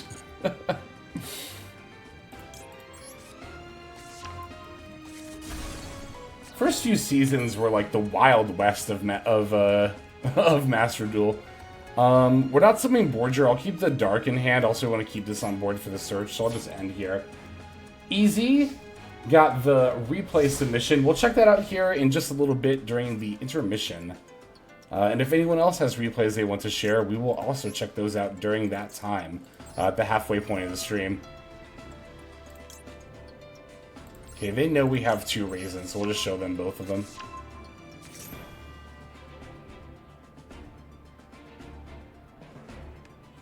And I'm going to add Valius here, I think. Yeah.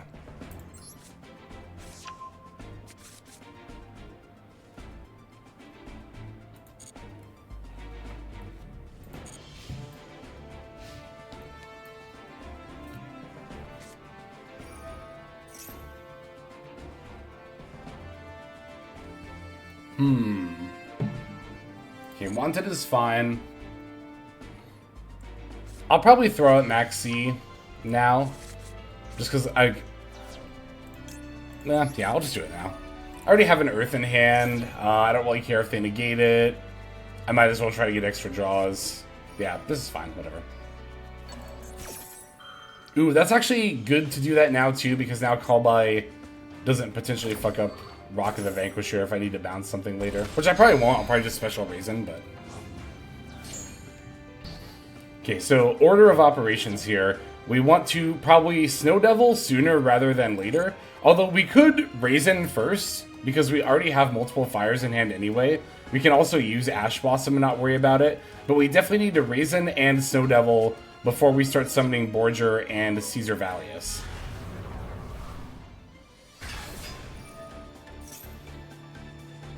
Or actually, okay, hang on. Let's see what they search real quick. Original Sin. Okay, what I could do here is I could activate Borger or Valius, probably Borger, bounce Xiaolong, and then special the Raisin across, get a Dark. Oh, but that's kind of banking on them not disrupting me. So I think what I might actually do is just Snow Devil. Do I think they have Ash Blossom is, I guess, the big question here. Because if they have Ash Blossom, then I don't have access to Dark. And that kind of fucks me up. But I could Snow Devil first. And then I wouldn't be relying on that chance. They're also Fire King, so a board-wide wipe is not as likely to be as good later on. So I'm going to Snow Devil now. You can look at Raisin, Borger, and Valius.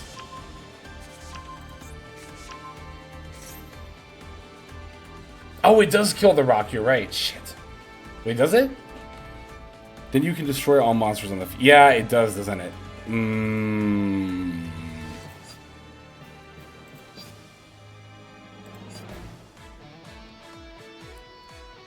Yeah, Rock is not a VS card. That's right. Chain it. I could chain it.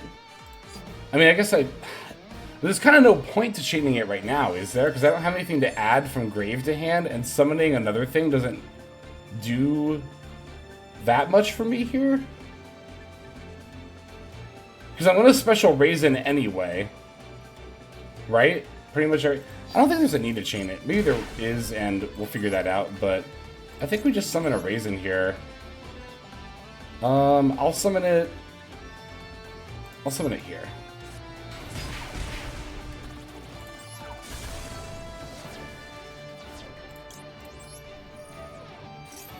Okay, so I have Fire and Dark.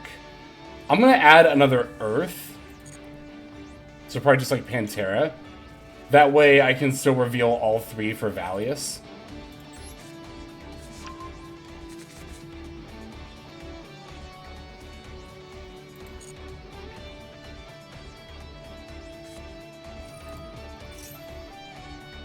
Okay. Column, yeah.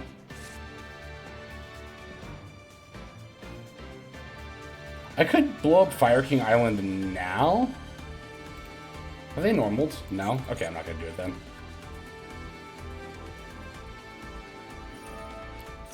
Hello, Akari. I'm doing well. I hope you are as well. I can just Ash Blossom too, right? I have another Raisin in hand? Yeah.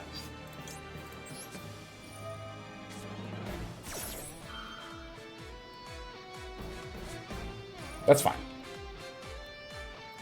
Okay, that's fine. Yeah, that's another card down. Okay, what is the set card? Do we know that's Original Sin? I think we do, right? Yeah, we do. Okay.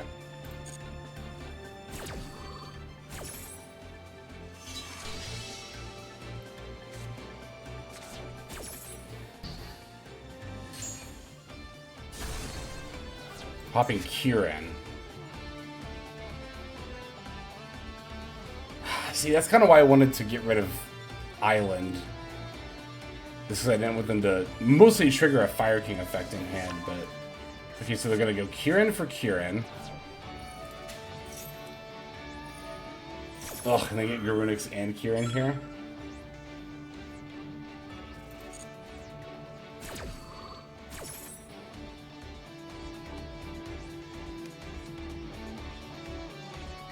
Have you played much with Fire King? A fair bit. I think I might have actually played more VS games than Fire King games now, though.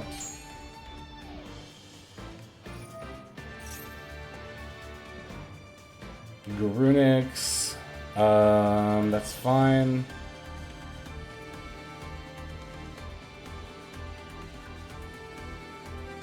They're gonna send Arvata, yeah. Or Arvata? Arvata.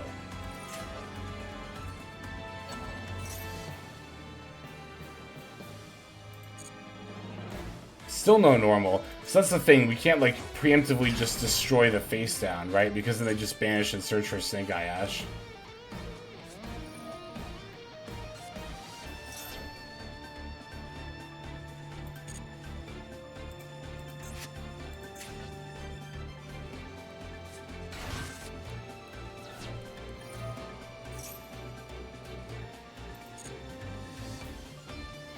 I might summon Valius and pop the Snake Eye Ash at some point. I just want to see what they grab with Poplar. It's probably just going to be Subversion, though.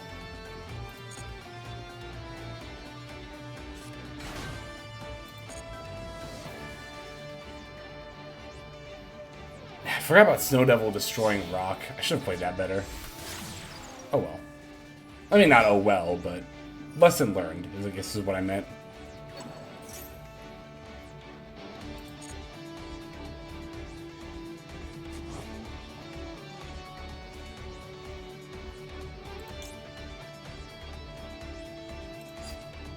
Already have a Raisin in hand so we can bounce Xiaolong.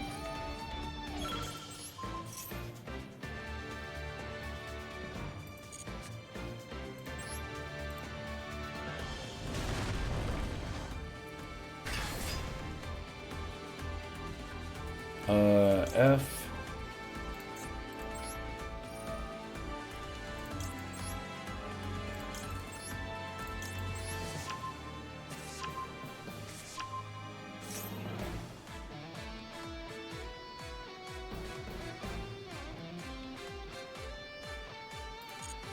Snake Eye Fire King typically does not play Temple, or if they do, it's not often, because you can't play it over the field spell, because if you do that, then the field spell still wipes your board. So Fire King Island is like pretty much there to stay. I don't know if I'll toggle off until unless they summon directly across from Reason.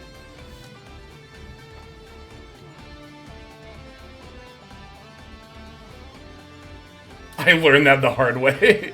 I think I might have too. A lot of us do. Okay, for Hita.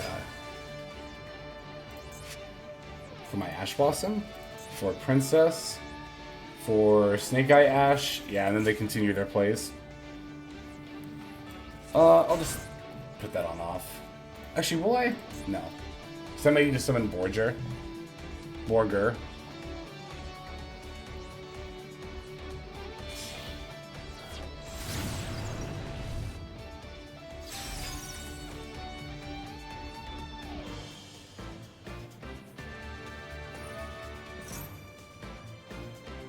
A lot more people are on like the minimalist package. Yeah, definitely.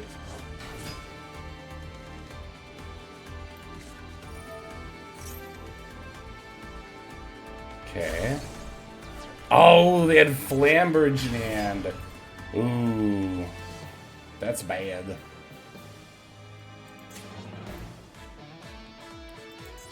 They not have... oh, they don't have 2 level 1 fires! Never mind, it's fine.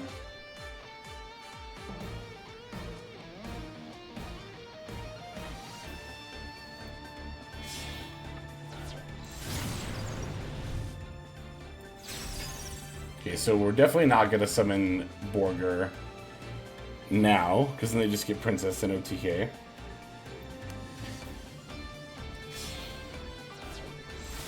Oh, they're gonna Zeolantis and OTK anyway.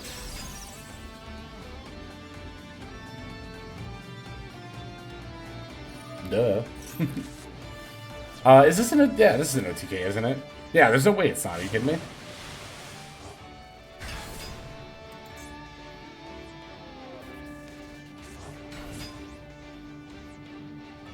Promethean Princess is a disgustingly good card.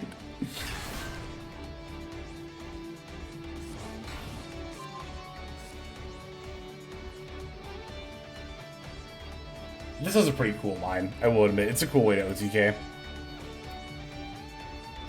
There's Promethean Princess.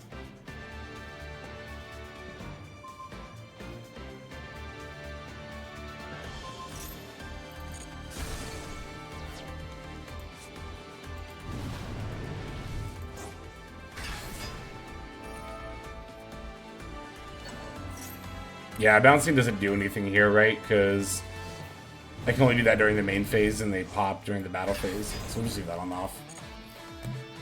GG's, opponents. Actually, you know what? This I was gonna say that would count as a summon for that mission, but nah.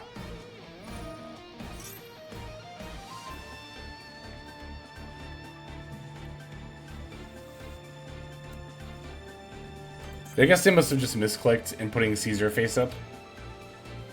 Oh wait, this isn't lethal. Whoa, hold on, not lethal. Not lethal alert. Rare, rare. We do actually just live this. Okay. Yee, the trap card. Alright, let's figure this out fairly quickly. I have fire and dark, so I can raise and pop. We could raise and pop to get rid of... Actually, there's no way we can pop the Fire King Island, is there? I could special Pantera, pop Sanctuary, and then link... Oh shit, that's exactly what I'm gonna do.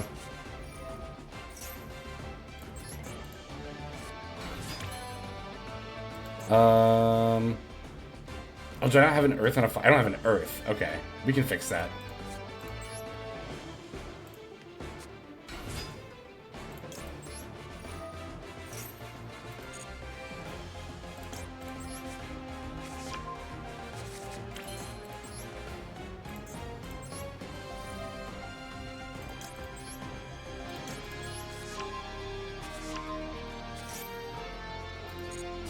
And then I can go...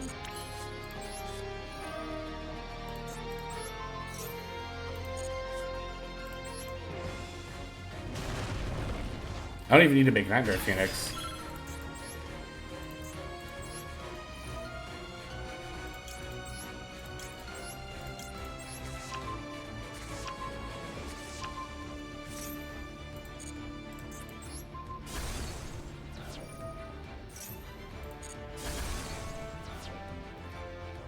I think it's a proc stuff, but that is a lot of their field down. Okay, do you think it's a Garunix F? On Kieran. Kieran F. Destroy one card on the field. Alright, I'll let them do that.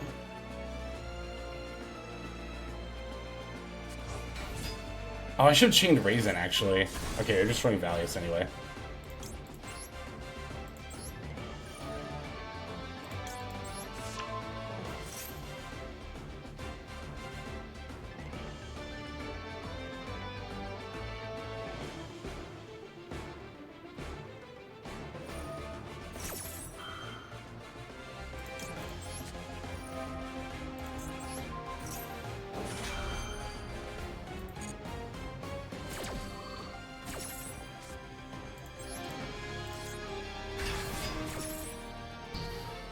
Oh, that the negate does follow. That's fine.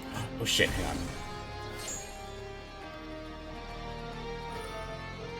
Okay, Princess.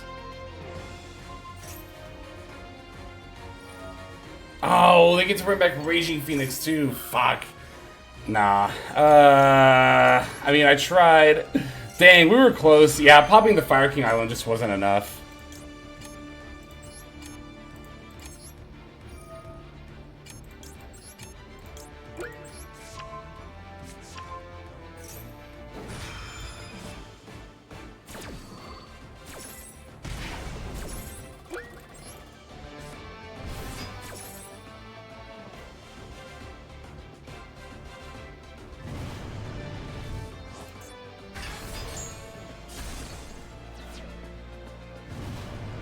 Oh yeah, that's not even close, is it?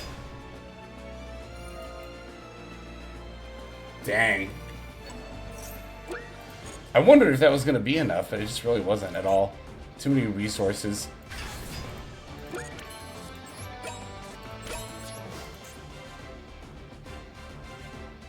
Didn't time out! Didn't time out! I knew we were going to be fine there.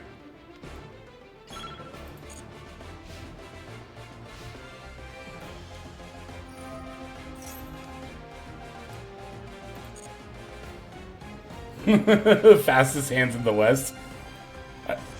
You play enough Hearthstone, you get real comfortable with the end of that rope. That's all I'll say.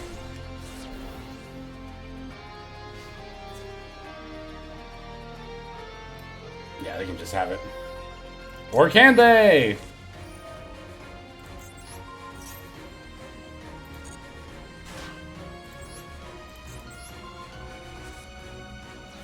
Nah, if you could change Link monsters to defense mode, I could live here. But nah.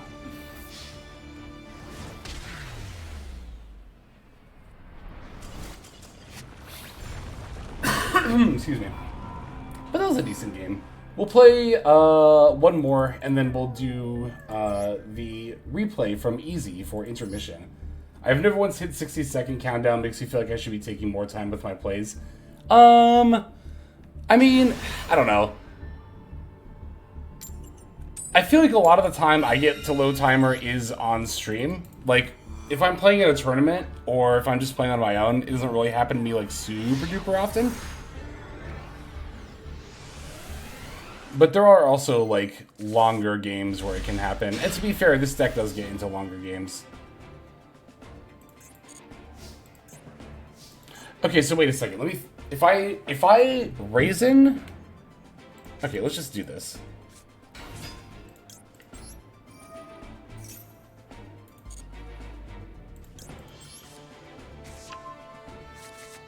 Or, no, okay, hang on. Let me figure this out for a second. So, I think I could have ended with no cards engraved, right? Because then I Raisin, reveal, Xiaolong, special, Link, rock, hand, add, set... Yeah, so we can just go Shifter into there. So that's actually a case where Shifter's not that bad to open. Also, I want to do one more, like, actual game before the intermission here. So sometimes Shifter doesn't conflict with your turn 1 line, is what I was getting at there. Sometimes it's fine, but it's not, like, super duper often. You would have to open Raisin plus Shifter plus another Fire. I know, right? Oh, believe me, especially for getting replays for videos, I know about having good... There are so many hands that I'm like, oh, this is such a good hand for the deck profile in general. It's a really good teaching moment, and they snap conceded. That happens to me all the time. Just like, they snap conceded, so I don't get to show any of that. Never mind. Oh, interesting. It's Trap Tricks. This card is normal summon, but they're not activating that, right? Because otherwise it would have... Yeah, okay.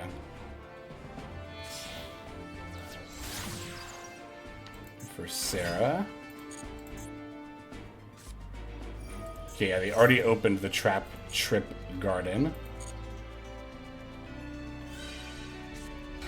Additional normal from Mirmillo. So we can imperm that, right? It's unaffected by the effects of whole normal trap cards.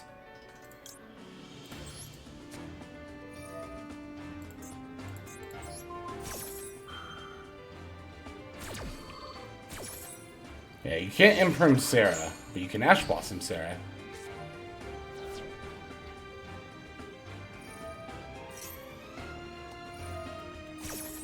Oh, but I activated a trap card. That's right. Oh, and they even chain block. That's why you don't imperm while Sarah's up. That's right.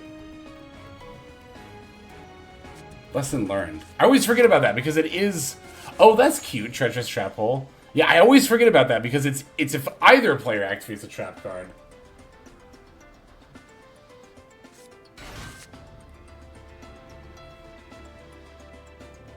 I have accidentally impermed Sarah more than once as well. You are not alone in that.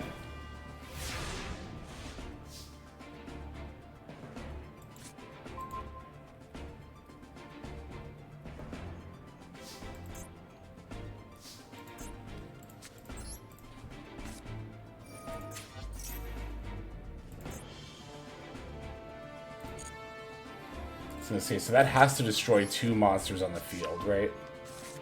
And I already have a fire and a dark in hand.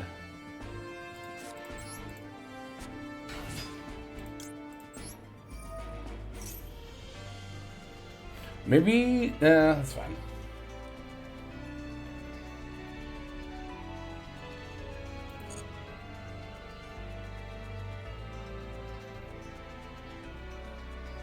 Yeah, I was gonna say target 2 means they can target their own cards. So what if I...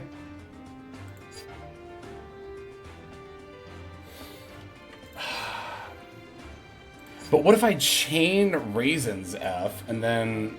So I think I should just get Xiaolong here, right?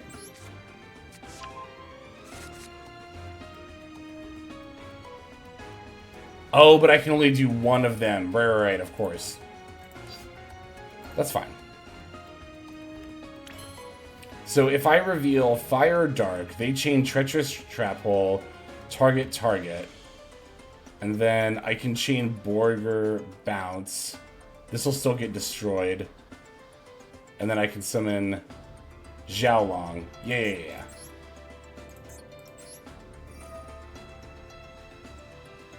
I just searched this, right?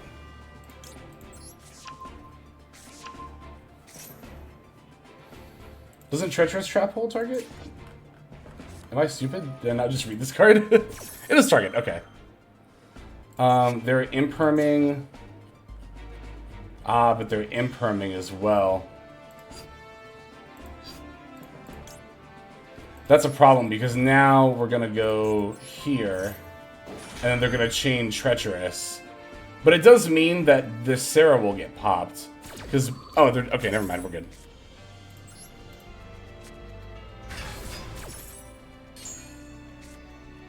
Oh, what? Oh, because it's not in the column anymore. That's right. I even read about that just earlier today. Yes. Ugh, okay, that's fine. That's not a big deal. I have a dark that I can reveal for the draw and then go Xiaolong, so okay. It's not even that I didn't put Borger in the right column. It's that Raisin is no longer in the column because it says in this card's column. So even if I put Borger in the same place, it still would not get the pop. Also, this is an if, not a win, so we can just do this after Ash Blossom. That's good to know.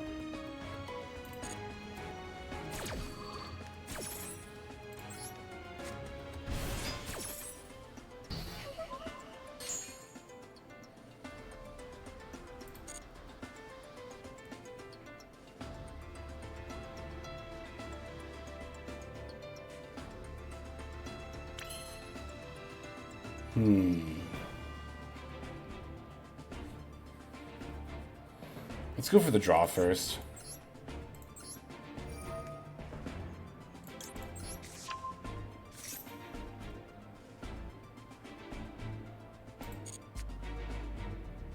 Interesting.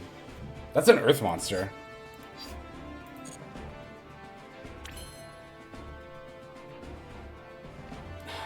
Okay, let's activate. I already used my normal, right? Yeah.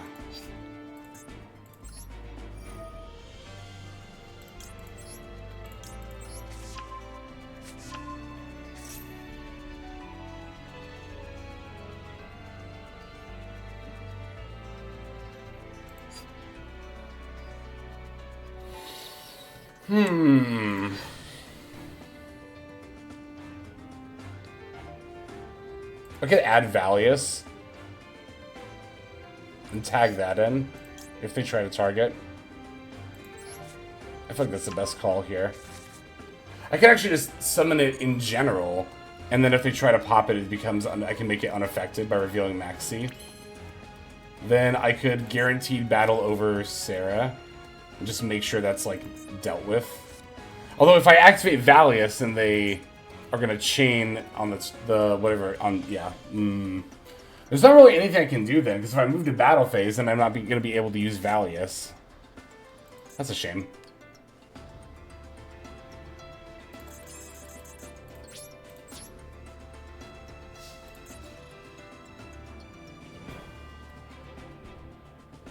I agree. It is a little bit unfortunate that Stake Your Soul is not searchable. Yeah, and they just do this now. It is a little unfortunate that Stake Your Soul is not searchable, but I'm also not, like,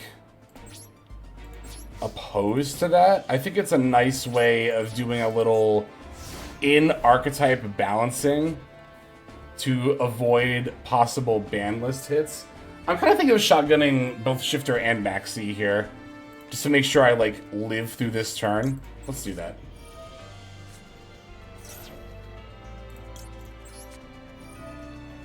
Now, this is a situation where I think I am a little in favor of shotgunning.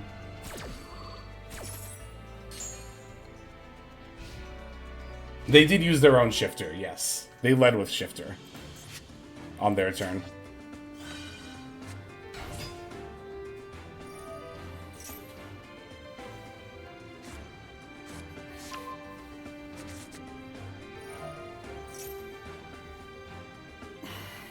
That'd be fun. Yeah, no, it is a little, like, you know... It'd be nice if other archetypes were balanced that way. But I will say, like, I guess what I was getting at is that I would much rather Mad Love just can't search Stake Your Soul than it can, but they had to limit Stake Your Soul, right? Like, I think the latter is more preferable to me.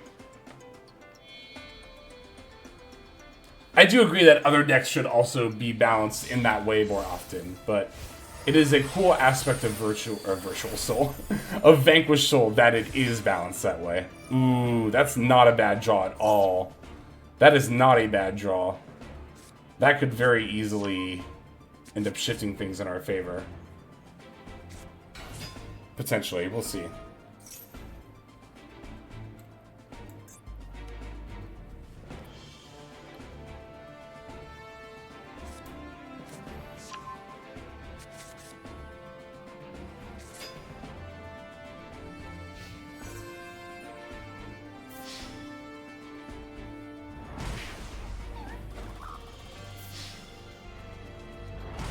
Yeah, we shotgunned the Maxi because we had to use it at the same time as Shifter there. I mean, to be fair, we could have waited on both, but... Again, I'm not in the best spot. I wanted to make sure that I lived through their turn above all else, so... That's why I was fine shotgunning both of them.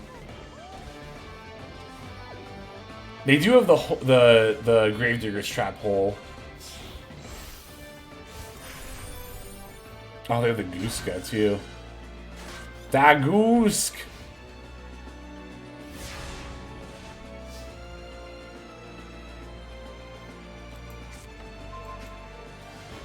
Yeah, not being able to activate cards in hand is a bit of an ask for this deck, isn't it? Yeah, I think we just lose here. But... Again, to get credit for the mission, I'll just play it out.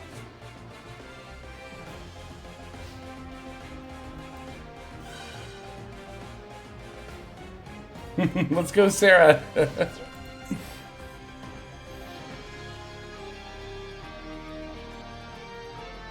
I learned the hard way this deck cannot dodge Bagooska. Yeah. It cannot. Unfortunately. But... You know what's interesting? This is actually not the greatest time to be playing Vanquish Soul because of Fire King being so popular and, like, Raisin and Snow Devil, like, and Valius, like, a lot of your main ways of interacting are destroying, so...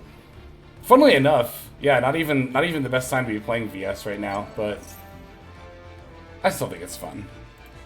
Yeah, sure, I'll activate this. Why not?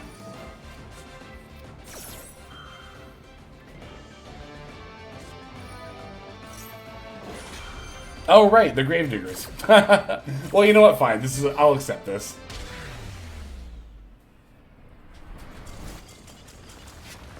Shifter cooks Fire King. It does do a very good job against it. Certainly, I won't argue that. It doesn't cook it as hard as like pure Snake Eye because some of the Fire King stuff just wants to be destroyed. It doesn't have to go to the graveyard or anything. But I won't argue that Shifter is not good against like Fire King. Of course it is. It certainly is. Okay. Intermission time. Let me top off my water once again, and we shall watch Easy's replay, as well as if anyone else wants to use channel points to submit a replay for us to watch, you are welcome to do so. And yeah, be right back.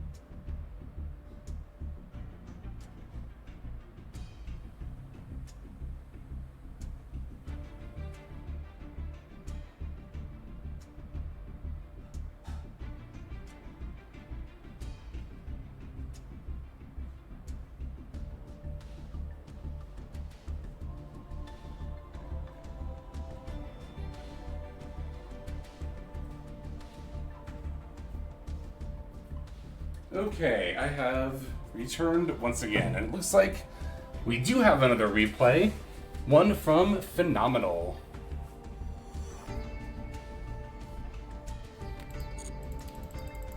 Let me know whether, hang on, let's see, what did you say? Let me know where I misplayed or I really got cooked. Alright, we can take a look at that here. Yeah, generally speaking, when it comes to like watching replays, I don't like to offer advice unsolicited, but if you request it, I can offer some input.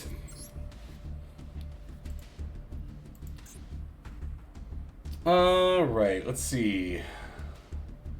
Is it going to be the WCS qualifiers game, I imagine? Yes. Alright, let's take a look here. So it looks like we're on Cash Snake Eye, okay, with Jet Synchron, so I imagine the Synchros as well. We're taking the first turn. Alright, let's see the hand here. So I look at this opening hand. Poplar, Diabell, Bonfire, Temple, and Kurikara is not bad. I think I would probably just lead with the Bonfire. We're gonna watch your game, of course, but I want to say what I would do, I think, before we start watching the duel. So, I think I don't know, this is actually really interesting. Because there's an argument, like, you could lead for Bonfire for Ash, you could also lead Normal Summon Poplar, and then you could still potentially Bonfire for another Poplar for another body later. But here's the thing, right? The Bonfire doesn't have as many uses, like, I think here grabbing Ash is about the best thing we can do with it. So I think I would lead Bonfire, Ash, normal Ash, and then at some point if that goes, you know, all to hell, then we can summon Diabell and go for Original Sin. Mostly just waiting a little bit on Temple just to see what we end up needing, I think is how I would play a hand like this. So it looks like we are going to lead Bonfire for Ash. Oh, hang on. Let me let that message through. Fire King takes some thinking to play. Horse Sun is pretty... yeah. Alright, so then we add the Poplar F. They're going to max C here. Okay. Yeah, not a lot, especially that a hand like this can do into max C. So we're going to get Poplar, or we're going to use Poplar to get, looks like Subversion here. Temple for Oak. And then are we linking into SP or IP? Looks like we're linking into IP. Poplar F, put itself in the spell trap, set, and then pass. So, yeah, I mean, that's definitely not a bad option under Max C. And if you want to set up interaction under Max C in as few draws as possible, I think this is definitely the best way to go about it.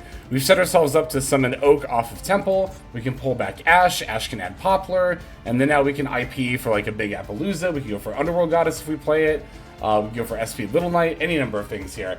The other, I guess, option would be to just leave up like Ash and Poplar with like Oak or Flambridge with the Temple, and then just give them one less draw. I think that's pretty debatable. I typically give them less draws, but I don't think this was bad at all. In fact, I think this was probably worth giving them one draw. It's a little, like, it's very debatable, but I don't think so far that you've made any, like, egregious misplays at all here. Okay, they're going to go Foolish Burial Goods, sending, hang on, what was that? That was a Spiral card, it must have been then. Yeah, it was the Spiral Mission Rescue.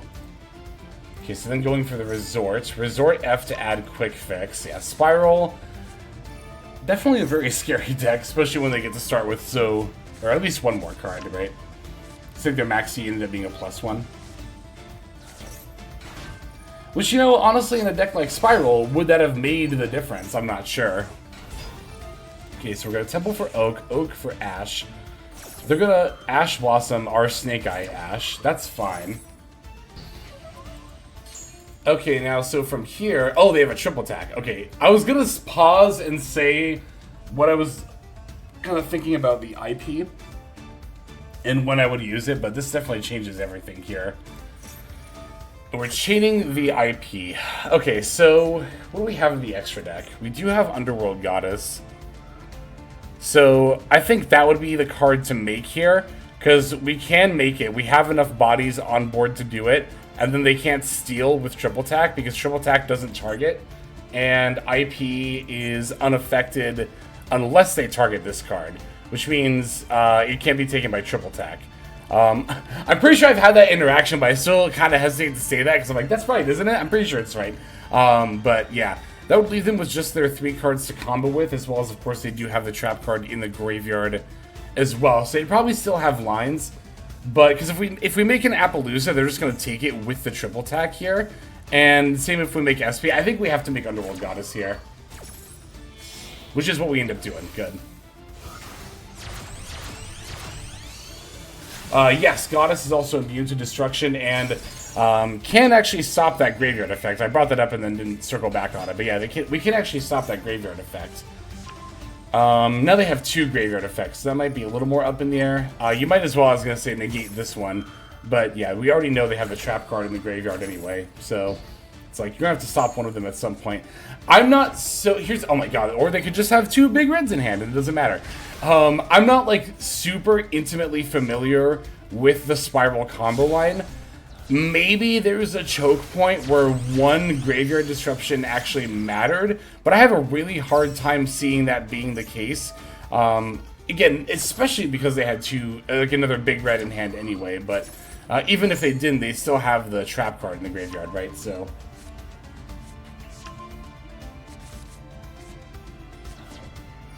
okay, here's the other Resort. Banishing the trap, summoning the Quick Fix. Drone. They have the Firewall bounce. They do have the Firewall bounce. Oh, and the Anima. Oh, but that... wait, they didn't... hang on. I mean, I guess they wanted to combo, but you could still combo... could you not... could they... I think they missed an opportunity to eat our... yeah, they could have eaten our Goddess here. Like, they could have made Anima here. Anima does target, so Anima equips Goddess. And then, yeah, Celine, so they actually are the ones who misplayed here.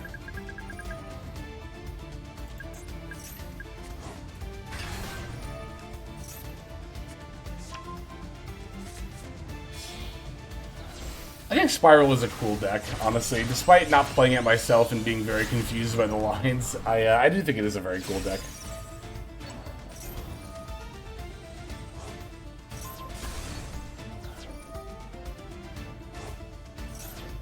Okay, there's the drones coming down. I almost said Hornet drones, like the Sky Striker card.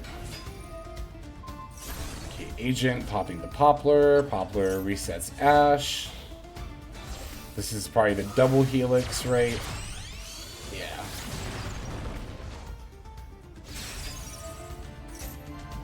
Yeah, I agree with Depression. I think you probably played this about as well as you could have, Easy. Just got hit with that Maxi.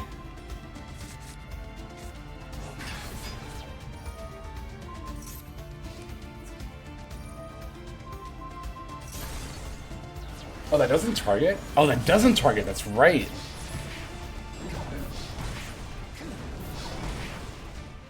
Put us to 500. Do they have a... Can this deck burn? Or do we just not have a way to out this board? I guess we'll find out here.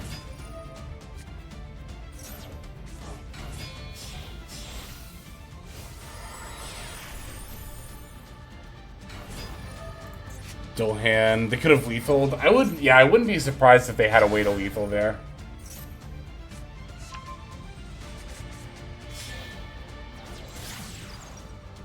Interesting. So now they're going for Curious. Curious sending Anti-Spell Fragrance. Interesting. Pitch to special, linking for... Okay, here's the Firewall. Firewall, add back Quick Fix.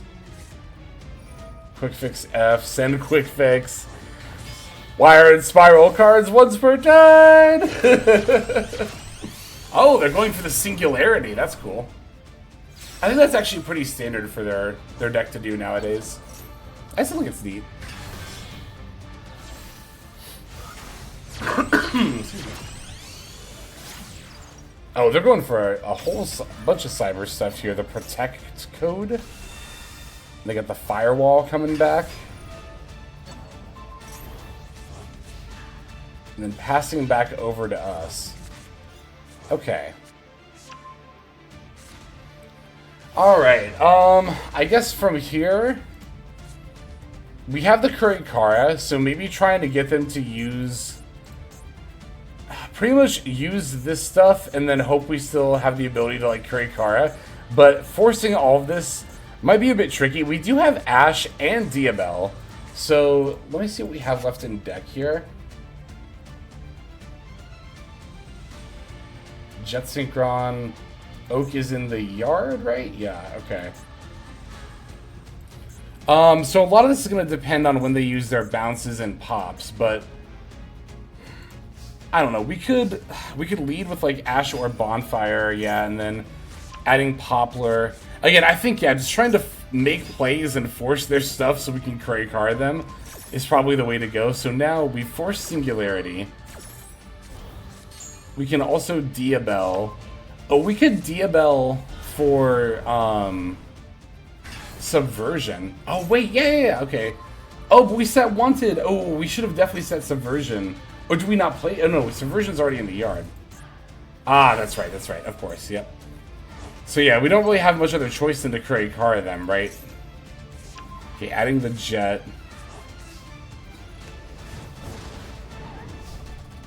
That just cannot be destroyed by battle. Ooh, that sucks. Yeah, we lose our Kurikara and the face down, which was the Bluff Bonfire. Yeah, it's too bad. If we still had Subversion in deck, that would have gone... Of course, obviously, that would have gone a lot different. And I think it could have gone very much in our favor. I don't know. That last turn, I don't know if there's really anything... Like, at that point, it just comes down to, are they going to take your bait or not? Because there are some people who will play their Disruption pretty loosely. But it didn't really seem like our opponent here was one of those kinds of people. So, yeah, I think easy. I think you played this about as well as you could have. I don't necessarily see any, like, very obvious, especially up to that last turn. Like, up to that point, I think you definitely did everything in your power. And I think at that last turn, like I said, it came down to, could we get them to use their Disruption? And that comes down... We have all the gas to try to force it, right? So at that point, it comes down to more of your opponent playing well than you playing well being a factor in that particular situation. So I think we did about the best we could here. But thank you very much for that submission and for hanging out on stream with us. We have Phenomenal, and I did also see that Next Force submitted one as well. Also, have I followed you yet? No, let's fix that. Perfect. All right. Let's see. Phenomenal, I think I... Well, I don't know. I always say, I think I followed this person because they've submitted before, but... We have not. Let's fix that too. 1.5k points. Ah, they'll come quickly enough. Okay, now Phenomenal said something. Where was it? Which replay was it again?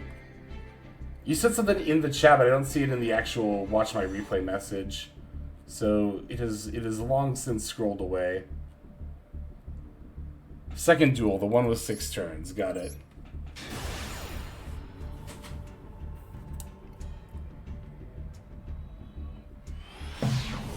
Yes, it is spending channel points to submit there.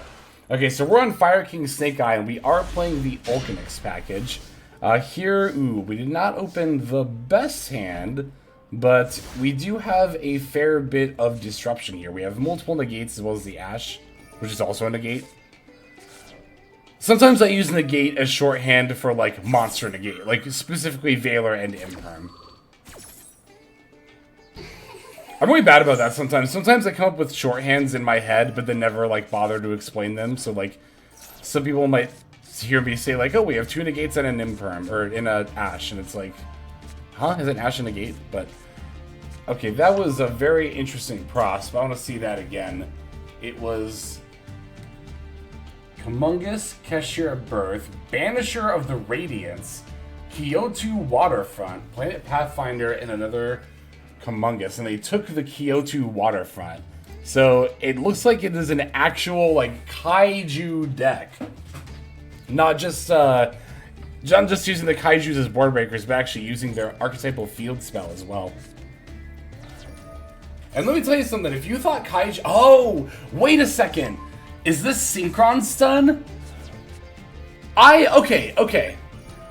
Alright, I'm actually really glad to see us playing against this, because I have seen the word Synchron Stun kicking around, and I was like, what does that mean? What does that mean? I've never heard of this deck before.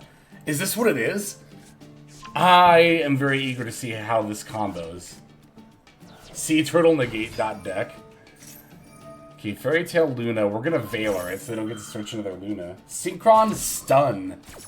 I saw it in a tournament top cut earlier this morning. That was earlier today, actually. I saw one of the decks listed in the pie chart, but they didn't have a list for it. Was Synchron Stun, and I was like, "What the hell is that?" I think this is it. All right, so what does this one do with kaiju counters? When a card effect is activated, it targets 1 card and no other cards. Quick effect, you can remove 3 kaiju counters from anywhere on the field. Negate if you do, destroy 1 card on the field.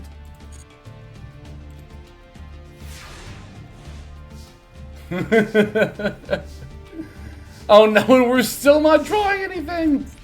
Yeah, because Gamma Seal isn't once per turn, right? I don't think any of the kaiju's negates are once per turn, right? Oh my god, they just went for a pep! Okay, what is Radiant's effect? These kaiju cards all have a new meaning now. Once per turn, you can remove 2 kaiju counters from anywhere on the field. Special summon 1 Radiant token. Those the same attack points, 0 defense though. But it cannot be used as synchro material. That's very specific. I guess because it's just a big token. They were worried that would be too good.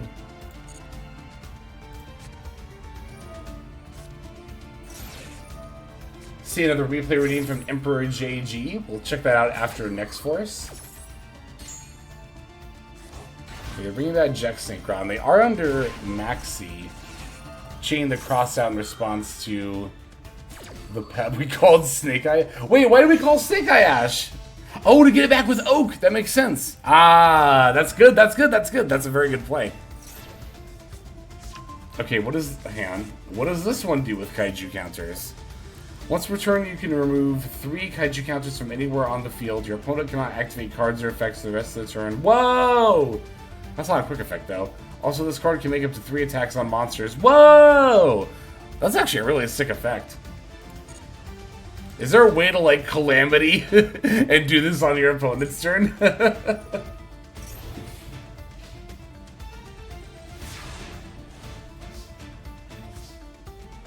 Alright. Not battling was actually a really good idea from the opponent because it makes their pep unaffected and they can't they can't lethal here anyway, so there's kind of no reason to do it, right? Yeah, Crossout being utilized as a searcher is very big brain here. It's extremely big brain.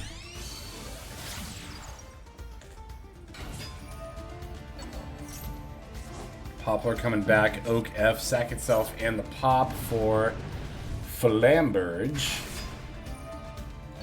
I'll be eager to see how we out the Pep here. Because it is unaffected, but our life points are not that much higher. I don't think this deck can pay life points, right? Yeah, I was going to say we'll probably have to battle. So we'll just run Flamberge into the Pep, which will not only get us lower, so now Pep is affected by monster cards, but now we also get the bodies off of Flamberge, so pretty nice way to pivot into our plays and also take care of this card here. We also get to pop Kieran to add Garunix, which will of course allow us to proc both Kieran and Garunix. Garunix will summon itself. Kieran will summon the Ponix and then pop the Pep. Pop the Pep. We can send the Arvarta. We won't get the summon effect, of course, because we're full up on zones, but that's fine. Oh yeah, we're definitely in a much better spot now, that's for sure. Promethean Princess. Getting the Flamberge. And is this Amble Whale? This is going to be Amble Whale.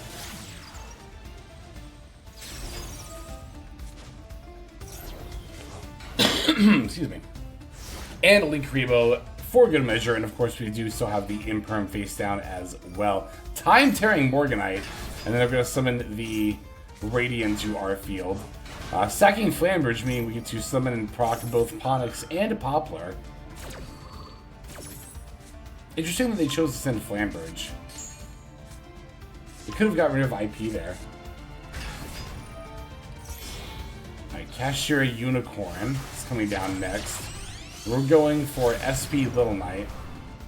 Just gonna take care of the Unicorn right away. Not even give them an opportunity to add a spell card here. It makes sense. They didn't summon any cash monsters last turn, so they probably aren't just gonna jam another one right onto the field right now. Interesting. Ooh, okay, so they do get to...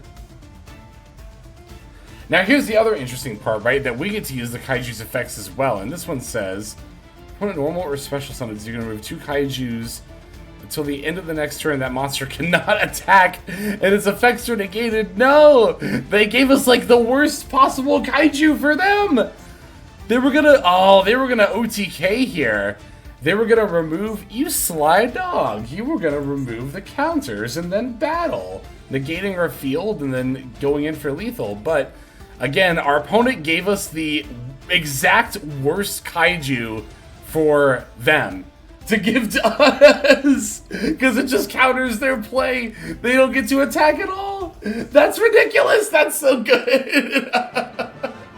Oh, wow. That was a very unexpected but very cool end to that game. You do have to be careful if you're doing that Kaiju strategy, because they do say to remove the counters from anywhere on the field, and it's not like Kaiju's get negated when they go to your opponent's field, so... Oh, that's good, that's good. What's up, Phil Swift? Yeah, no, that was a great, yeah, that's a good examine. You could say it was a humongous mistake. That was cool. Thank you very much for that replay. Not only was that a cool end to that duel, but now I got to learn what Synchron Stun is. And I gotta say, it's kind of sweet. Like, it's a neat idea. Oh, that's good. Thank you very much. We have a couple more replays here.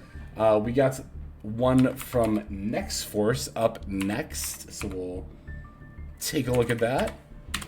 I've been thoroughly enjoying... Oh, this always scares me when somebody has a blank username. I feel like they're gonna, like, glitch out my game or something. I don't know why, but... we have one game here against KR Dog, a 9-turn game. Let's take a look at that here. Looks like we are on Lab, which definitely explains why the game is 9 turns. But we love a good control deck. We're on Vanquish Soul right now, so I am certainly not opposed to watching this duel here. Opponent's going to take the first turn. We do have the Evenly, which is pretty nice here. Kaiju decks that use the field spell are very silly. Yeah, very, very much agreed. I think I had... The only real experience I've personally had with that... Oh wait, they made us go first, even though they won the coin flip. I just realized that. That's interesting. Okay. Noted. Is it... I saw Raigeki and Lightning Storm. Oh, and Rise Heart. Oh, what deck is this then? It's clearly a going second deck, because they have elected to go second, but...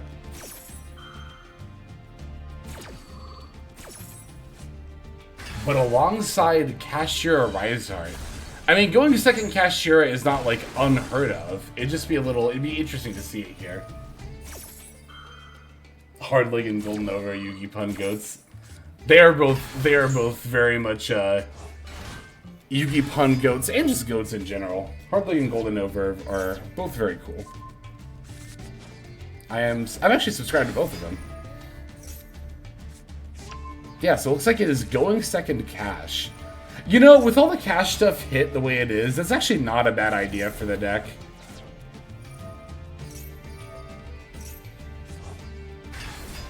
So are you? Aw, thanks, Phil. I super appreciate that. Oh, and the change of heart? Wow. You know, it's funny, you would not... Sometimes I wish it didn't show you how many turns are in the duel for a replay. Because I feel like it kills the suspense, right? Like, because here I'm like, oh my god, I'm wondering, like, how could this game possibly go on for 9 turns, right? Like...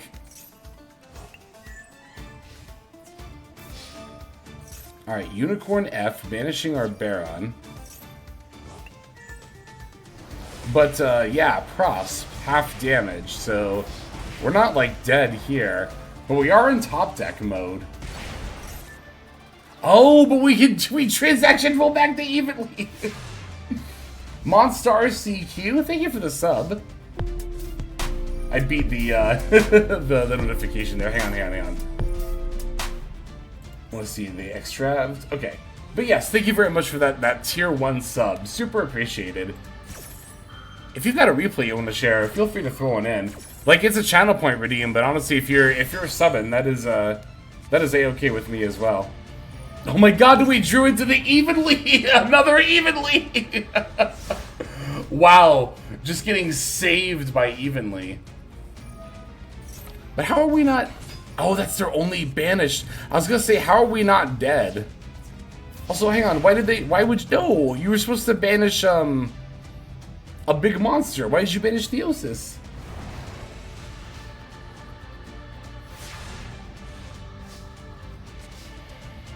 Alright, top deck and Ash Blossom. We're just gonna have to set that. We're at 525 life points. We can't even activate Skill Drain right now. Okay, setting. Okay, here's the big welcome lab. Wow, that's actually really good here. Because we get to summon and then also pull the Ash Blossom back into hand.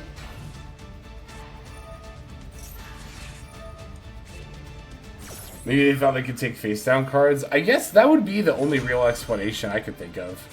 Okay, they have a Maxi. Going for the Arius. Yeah, I agree. I think, yeah, in simplified game states, Ogre is extremely good. Okay, so they can prep and take our Ash Blossom, but that's fine because we get... Well, actually, we could also, if we wanted to, just pop the prep and then they don't take it. But we could also just get rid of one of their other cards. But no, yeah. I think getting rid of prep is the way to go here. It stops them from... Yeah, it means we can still set this. Stops them from, like, continuously getting cards back every turn.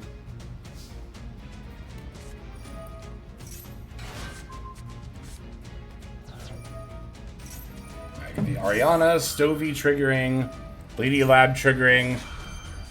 This is where Lab likes to be. This is our big resource loop is now. Finally, the wheel has started to turn, right?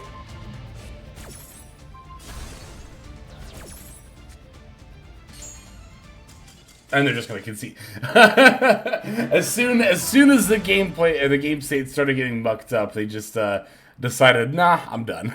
I'm good. So, that's good. Thank you, Next Force, for that game there. Make sure to give you a follow if I've not done that already. I have not.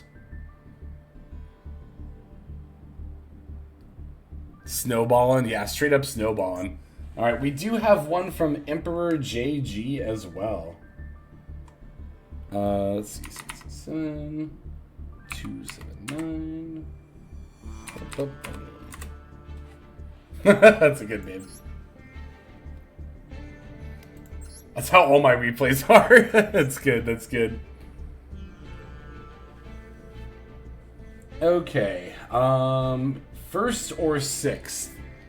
Sixth is hilarious though, not gonna lie. So is that 1, 2, 3, what the fuck? 1, 2, 3, 4, 5, 6. Is this, when you say sixth one, is this the one that you mean? Or are you referring to this as this? 135 turns. A draw? Oh, I do see a draw. It's right here. With 48 turns. Okay, so it was 1, 2, 3, 4, 5, 6. If you say the sixth one is hilarious, then I think that's the one we should watch. 135 turns is definitely the biggest number I think I've ever seen on a replay. Pretty much no contest there. Which tryout duel was that? How is that possible? Wait, yeah, I just had that same thought. I was like, huh? Okay, so hang on. Let's see. We're on Branded Despia. Looks like a 44 card build. Yeah, this is a pretty solid looking build here. Let's see what we're up against. Ah, need we say more? Wow, Soul Piercer won and they just hard opened it anyway. But you know what happens sometimes. It's like, it doesn't make the Soul Piercer limit any less impactful, in my opinion. It just means that every now and then it'll still happen. And it might feel worse, but that doesn't mean it's any more or less balanced. Super Heavy Samurai's end board, it should still be the same, right? Well, because, are you asking because of Calamity being banned? Because that's actually not really an optimal end board for Super Heavy anyway.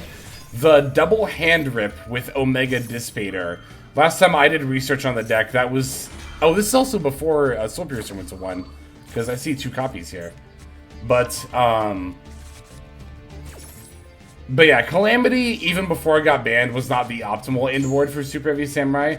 Again, my research showed that it was the double hand rip with Omega Dissipator was generally considered the way to go.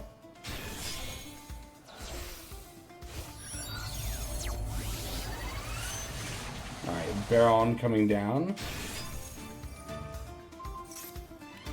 Got the Soul Peacemaker going for the scales.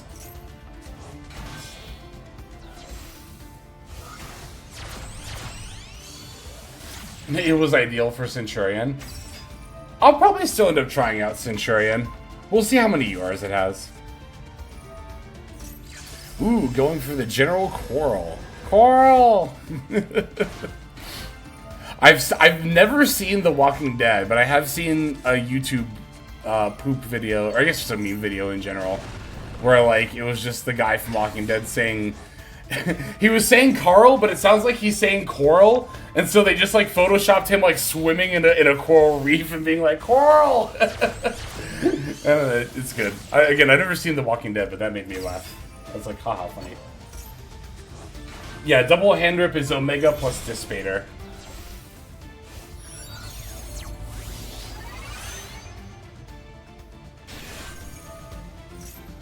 Got the Crimson Dragon here. What's up, Gloomvale? I'm doing pretty well, and I hope the same is true of you as well.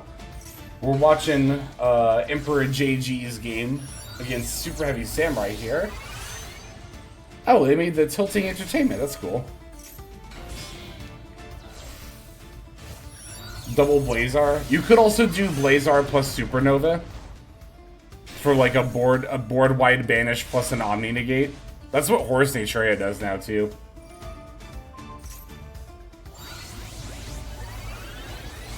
Looks like this one is going to be a Calamity lock. However, oh shoot. the untapped thing covered it up. One thing you'll notice about Calamity is that the win rate at time of appearance is 86%, which means, and it's not a lot, but it's more than a lot of people might think, that 14% of the time Calamity is summoned, that person doesn't even win the duel. So while Calamity is very hard to play through, and I do think it did deserve the ban, it is not impossible. And in fact, I think that Branded often ends up being one of the more well-poised decks against it, because you have a lot of effects that are activating in the graveyard in particular. But Tearlament is another deck that has actually not a bad time under Calamity because it has so many graveyard effects. Lab or any back row deck can just set a bunch and then pass. So again, Calamity deserved the ban. I'm not defending Calamity here. However, Calamity is certainly not impossible to play through.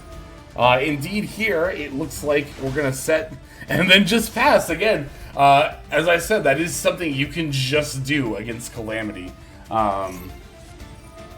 And I don't know, you know, I've seen a lot of people describe boards like this, not even just Calamity, but like multiple negates, including an Omni in general, as being like, that's practically an FTK.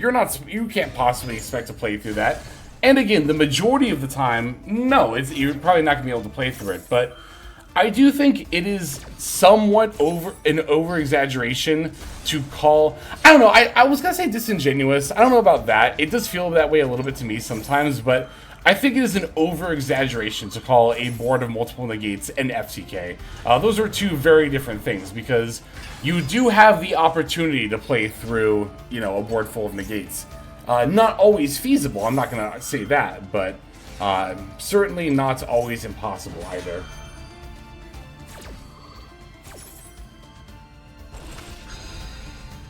Yeah, that's why I prefer to use the word oppressive. I don't like calling decks unbeatable because it's just really not ever true. But I do think Calamity is oppressive. And why I don't disagree with the ban overall. Infernoble end board is an FTK? Not true. There are definitely games where you can be the Infernoble player, make the ideal end board, and still lose.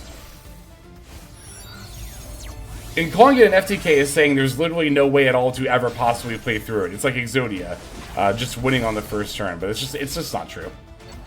Again, is it very likely? No, I'm not gonna pretend like it is, but impossible? No, certainly not. FTK? No, definitely not.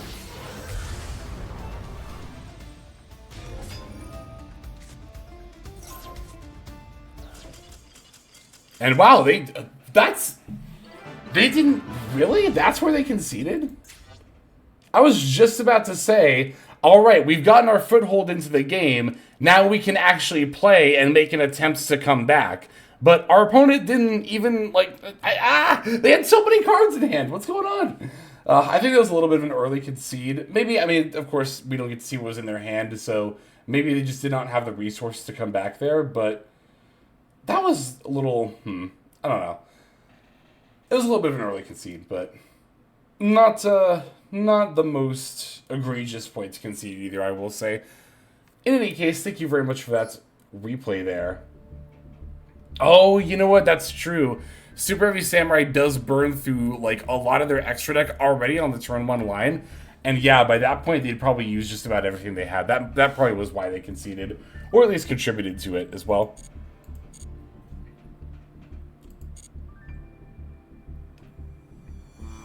But yes, thank you. Thank you very much for those replays. I've been really liking doing the replays in the middle, like during intermission. It's a nice,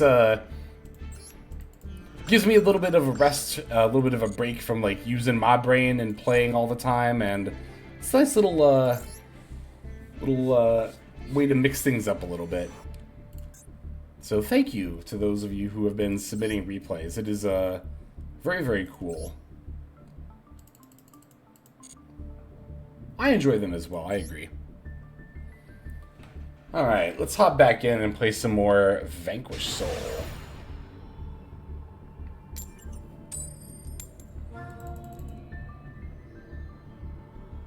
Alright, going second. Let's get Untapped back up here. Ah, that's right. We have DD Crow and Continue in the build now. Sand's not bad. Sand's pretty good, actually. Would have been a oh my god, this would have been a phenomenal going first hand.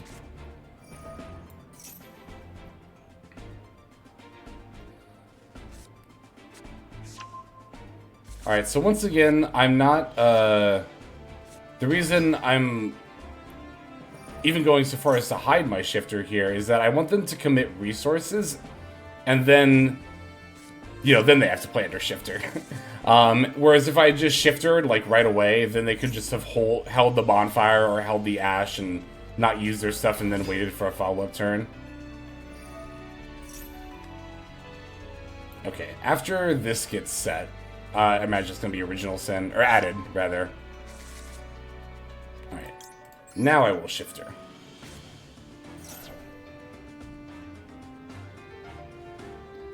And see, now they've already committed these to the board. They can't just hang on to them.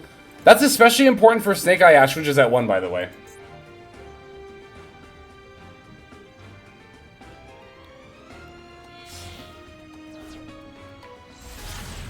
Okay, they're going to go for SP here. So we know one of their cards is OSS, and then 4 unknowns. Okay. That's a really good draw. That's a really good draw. Wow, that's a pretty insane draw.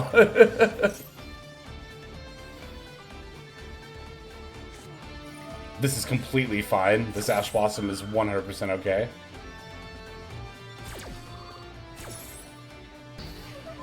Okay, so what if I normaled Raisin and then chose not to search? I could battle over Little Knight and then still summon Xiaolong. Although if they target, I can just bounce with Border anyway, so... We are under Shifter, we gotta remember that, so we can't, like, use Vanquisher, Raka the Vanquisher for shenanigans. Maxi sends, so they cannot Maxi under Shifter. Oh, but I don't have an... Okay, I have to search an Earth, or a Dark. Oh, I search an Earth here, then I can burn... Ooh, I might be able to win, actually.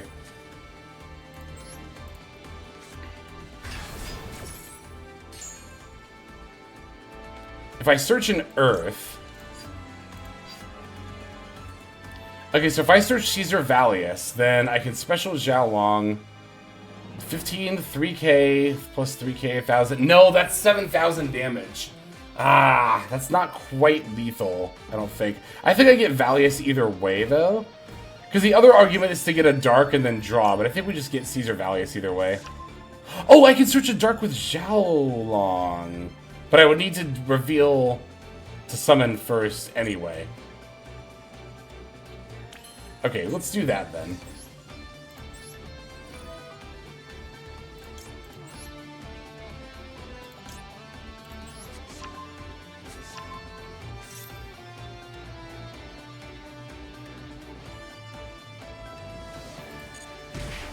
Alright, so we burn, we summon. Oh, but we can also pop with Caesar Valius because I could add back Borger and then search an Earth. Hang on. Because they've already used this, right? Yeah. So chain, no. Summon here.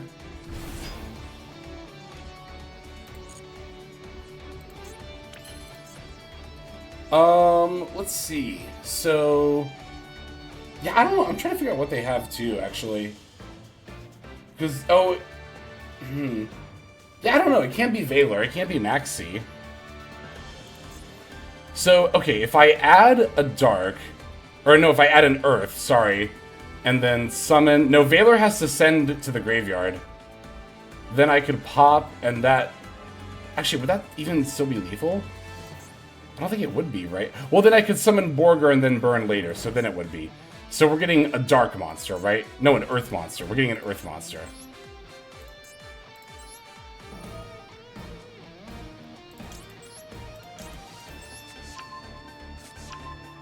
Because we're going to bounce the Dark back to hand. So then we'll have Fire Dark Earth if we add an Earth here. We're adding an Earth monster, yes? I'm like triple checking this. Yes, we are adding an Earth monster.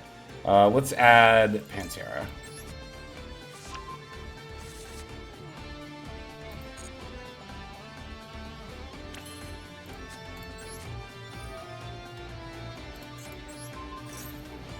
Kieran to pop a fire in hand and summon. Could very easily be that, yeah.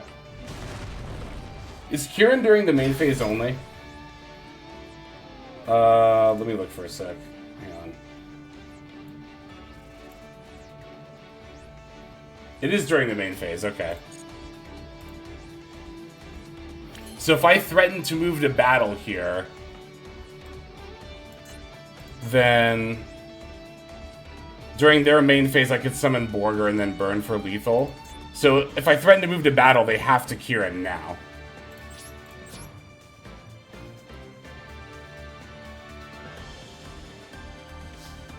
Interesting. Okay.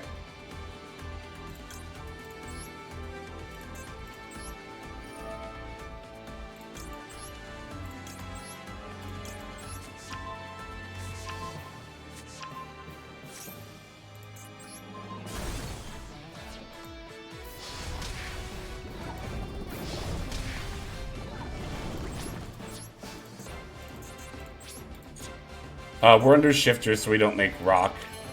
Yeah, so we just pass here. And then during their main phase, we summon Borger, and then we burn them. We can also search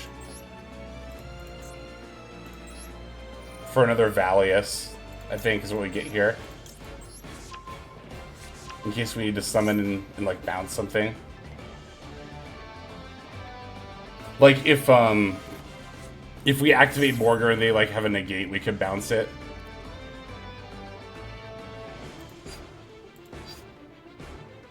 We could also just Borger, bounce the Valius, and then have the Valius. And then, yeah, we could have a Dark.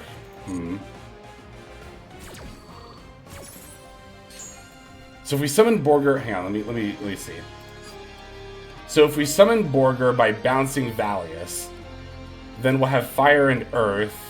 We won't really have a need for Dark. And then if Borger tries to get negated, we can just add... Or we can just bounce it with Valius. So we don't need Raisin. We're definitely not getting Raisin. We don't get any of the spell or trap cards. I think we do just get Mad Love here.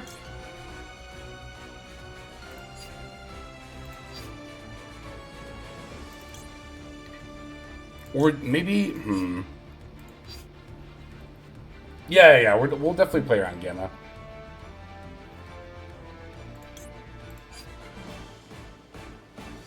I don't know if having a Dark actually... Well, okay, here's the thing. So if I bounce Valius for Borger, burn, and let's say they have a way to stop that, even if I bounce the Borger for Valius, then I would still have all the attributes in hand. If we bounce Valius, we can dodge an impermanent top ticket, very likely. Yeah. I'm just gonna grab Mad Love here. Maybe I should have just grabbed Valius, I don't know. I don't think it'll end up mattering. Let's hope it doesn't. I think it might, though, because here's the thing. If they do something to Valius as I'm trying to bounce, well, then I can't summon Borger anyway, right? Yeah, so, okay. Yeah. So that actually does... Okay, so I think... I guess we'll find out. So many different ways you could go about it. Or they could just concede. Or they could just concede after all that thinking. But that's what I love about Vanquish Soul. That's why this deck is so fun to me. It's like just thinking about stuff like that and being like, okay, so here the best thing to do is da-da-da, and like, I love that. I love that process of playing Yu-Gi-Oh. I wanted a Borger burn win. I did too, actually. Oh, I actually want to save that one. I know a game I can get rid of.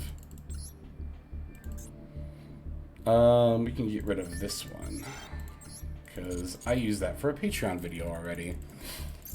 Excuse me.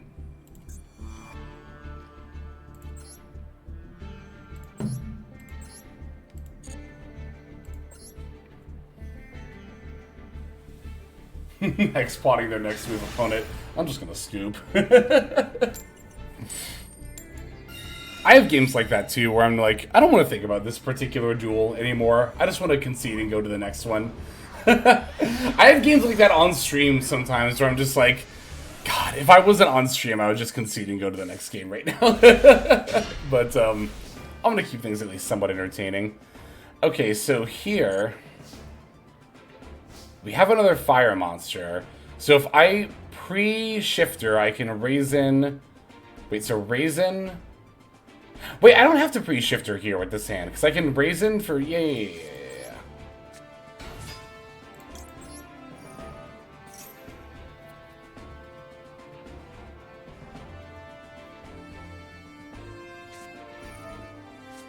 Alright, that's a little annoying, but it is what it is, you know?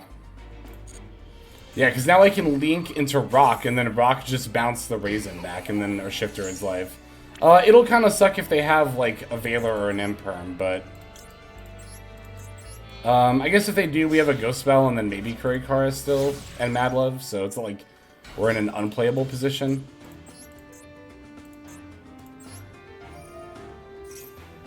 Oh, I could have specialed Mad Love, you're right.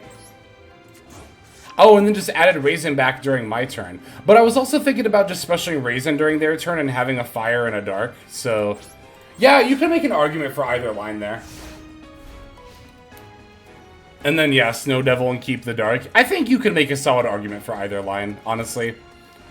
It just depends if you want a Shifter or use Snow Devil. Which, again, I don't think there's a clear one right answer. I think there's pros and cons to both.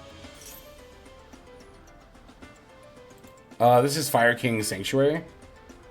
Does Island doesn't pop as a cost, right? So I can chain to Island F. During your main phase, yeah. Oh, the trap card would special Raisin. You're right. You're absolutely correct.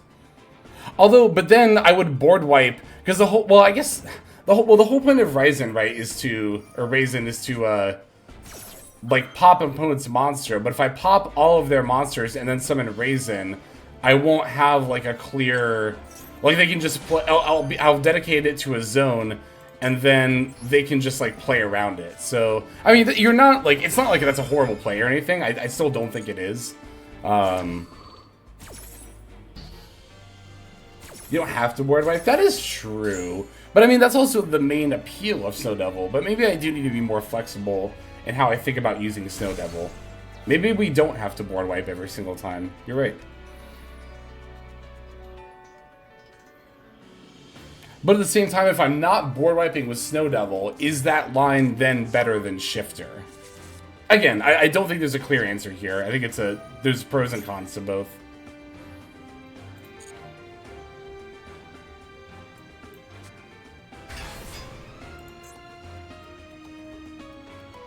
Okay, specialing the Garunix is fine.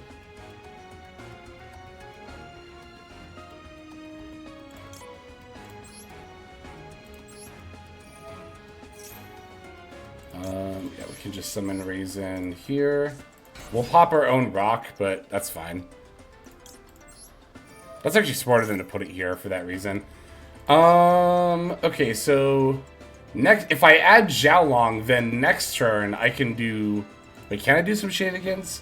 If Raisin stays, then I link it off for Rock next turn. It'll go to the graveyard because Shifter won't be up anymore. And then I can add Raisin back, normal Raisin. I could just add Borger or Valius as well, though. Fire, Dark. Let's add Borger, I think, and actually get some draws here.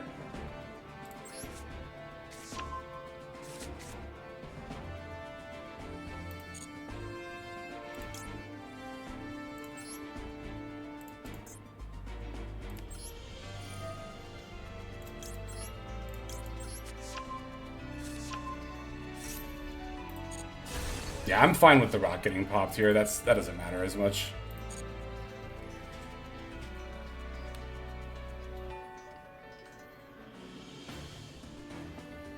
End of the main phase, yes.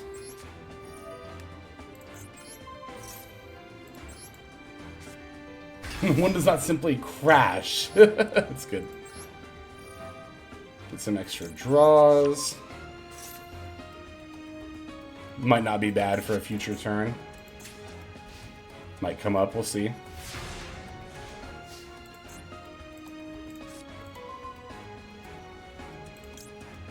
Let's get another draw. Okay, they're just gonna concede. Yeah, I mean, The shifter has definitely helped us against Fire King. It makes it definitely like not as bad of a matchup for sure.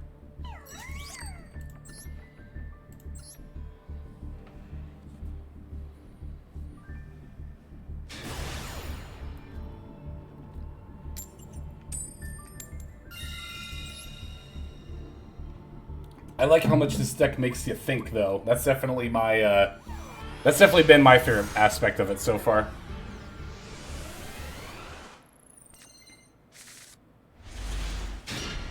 Yeah, this hand's good.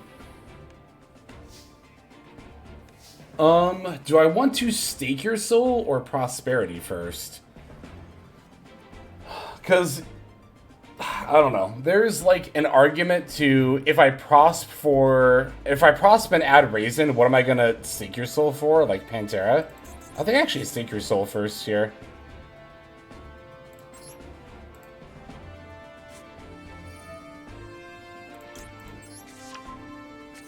And then if they have an Ash Blossom for this, I can then prosp and hopefully just find a Raisin anyway. Or a Rhoda or a Durandal or something. Okay. That's kind of another one of the main reasons why I wanted to do this one first. Oh, that's true. I could just get Jiaolong and just cut out the middleman. Yeah, that's a good point. Alright.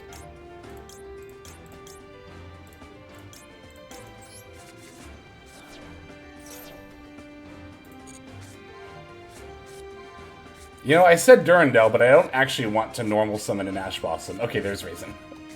I'm kind of thinking about cutting Durandal. I've just not been that impressed with it, honestly.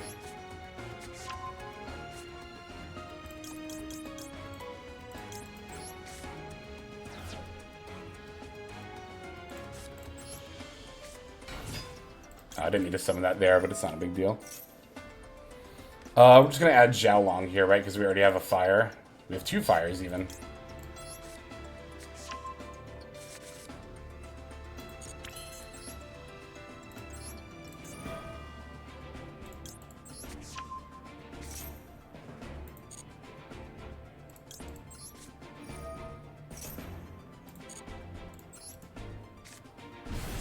Durandal is so situational, it's only really good going second. Yeah, I generally agree. From my experience so far. I think I'm not going to activate this like right this second. I'm still going to Vank Rock and then add a Raisin back first, so I don't just straight up tell them, hey, I have 2 Ash Blossom. They already know I have 1, but I don't want them to know I have 2.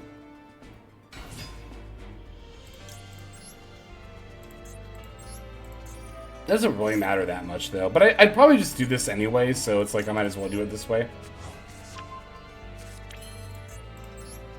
Yeah, I can see Durandal having been a lot better when Fenrir was still at 2, yeah. So here we're going to add Snow Devil, and then... Yeah, and then during their turn we can just add, like, Borger, and then we'll have a Dark.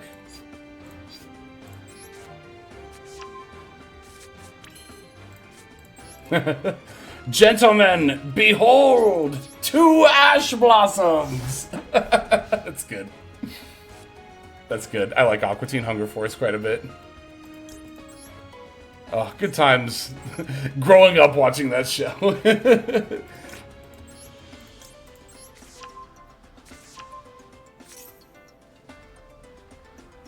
Ashes once per turn, yes, yep.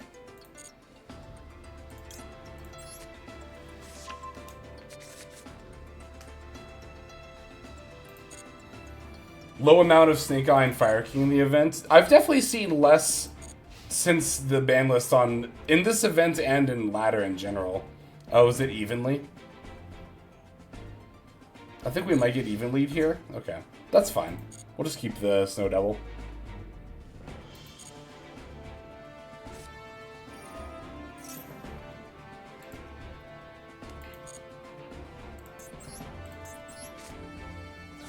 To try out Super Heavy Samurai. I was doing a little bit of research and I saw people talking about Super Heavy Samurai Vanquish Soul, and I'm like, that sounds kind of cool. This is fine.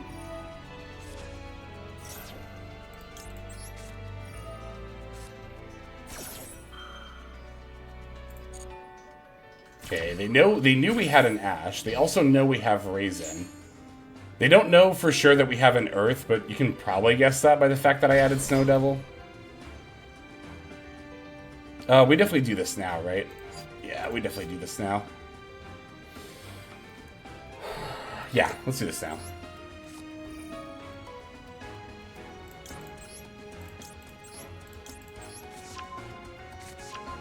And we're gonna Raisin for an Earth.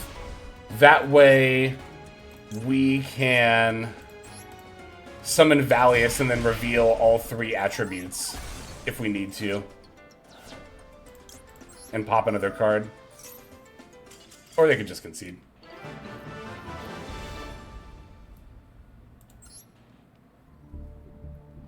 But I can get you Barone. Yeah, you can like start with and or just generally add Omnis to your Vanquish Soul end board, which is very scary sounding because this deck already does so much, and then to have an Omni on top of it. Ooh, rank up mirror, and we're going first. Cool, cool. All right, let's see what we got.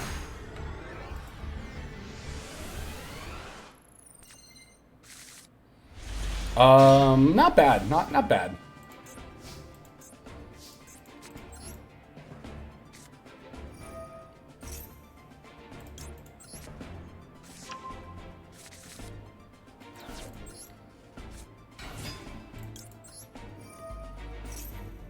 Alright, cool. This is like pretty similar to the last hand, actually.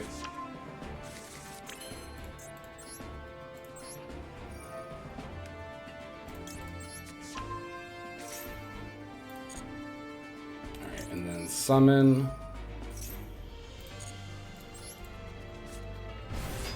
I'm gonna do the same thing I did last time where I rock and then add back the Raisin. And then I'll just reveal double Raisin and not give them the info that I have Kurikara.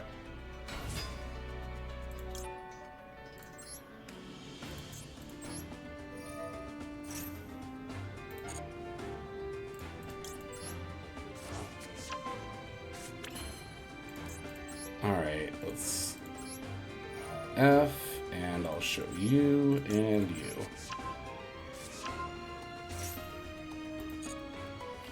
We're just getting Snow Devil here again, right? And then Borger again on their draw phase.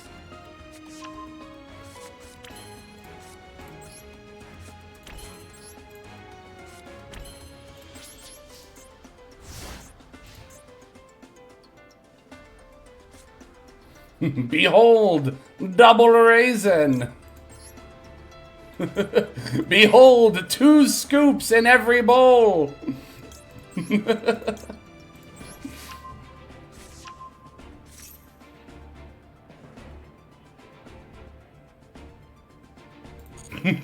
Maybe the real souls we vanquished were the friends we made along the way. I like that.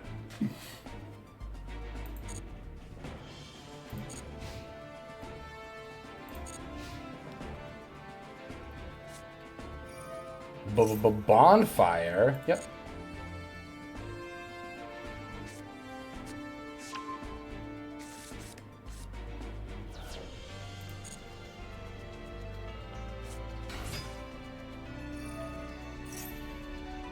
Alright, so if I flip Imperm,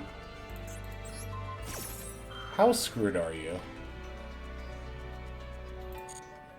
We of course still have plenty of other interaction here. Yeah, probably Raisin for an Earth to set up the Valius for another pop here.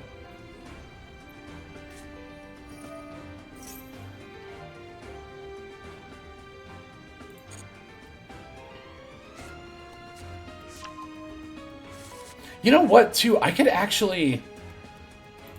Oh, I have an idea. It might even be a good one.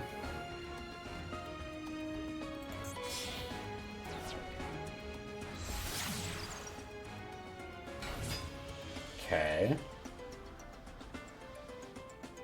That's fine.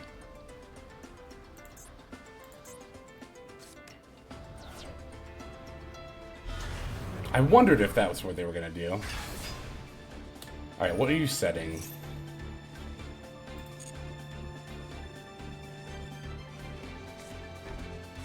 It's Subversion. Okay.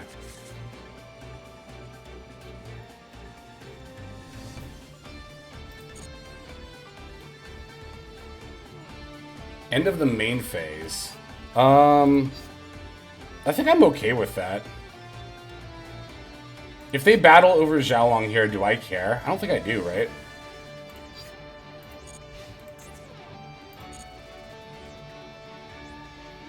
Oh no, 100 damage!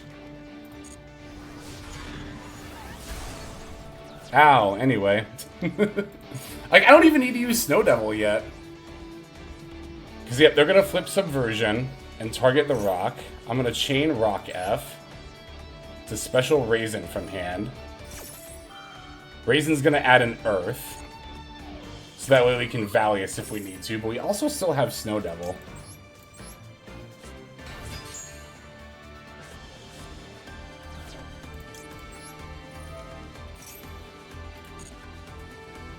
But I'll still add an Earth here. I'm gonna do this now before they activate Original Sin, if they have it in hand.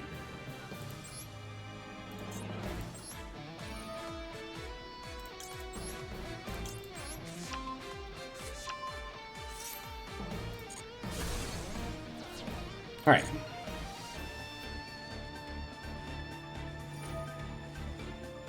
Mm-hmm.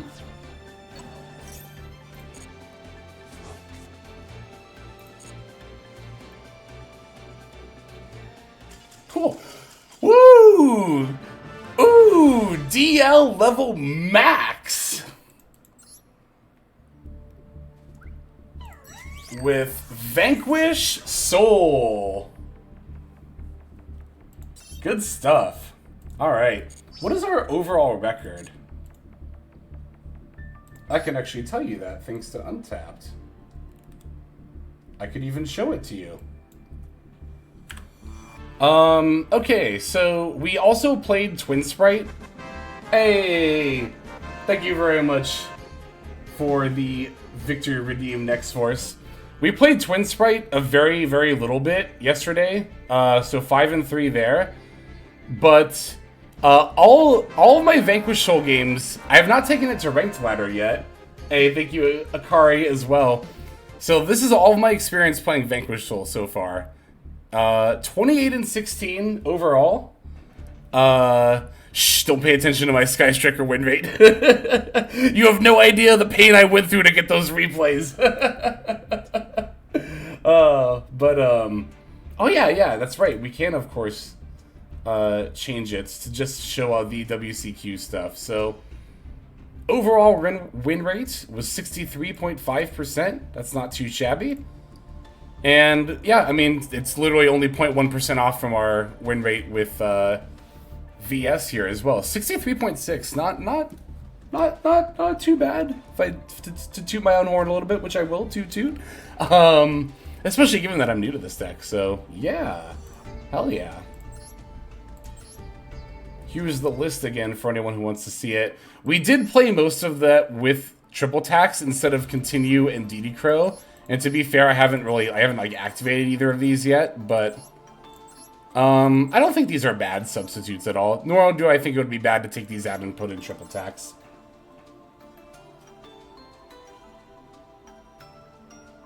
Yeah, that was cool. That was good stuff. Are we gonna end there though? No, I'm gonna keep playing a little bit more just for S's and G's.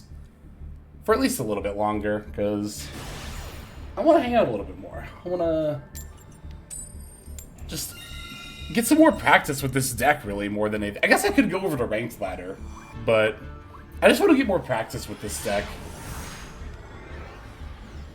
Oh, Durandal. We were thinking about removing Durandal. Yeah, you know what? I could take out Durandal and DD Crow and then put the triple tax back in. Oh my god. And it's a good thing that we are now opening not good hands. Isn't DL20 the same as M1? Yeah, pretty much. But it's good practice, I guess, if nothing else. Although, to be fair, like, I don't really care about getting the Master 1, so I could just practice in Ranked Ladder 2.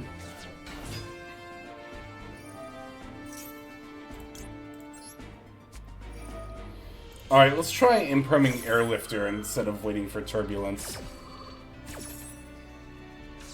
Because we talked about this earlier in the stream, for those who weren't around. About the... It feels like it's a paradox, trying to use Valor and Imperm against Rescue Ace, right? Because there's a solid argument against using them on Airlifter, because what if they just have Emergency in hand? But then, if you try to wait for Turbulence nowadays, they're probably just going to have SP, which will, you know... banish to Turbulence and let them set the 4, right? So, it kind of is like a pick your poison. Although I will say, it's less likely for them to open Emergency than make SP. So, it might actually be right to negate Airlifter.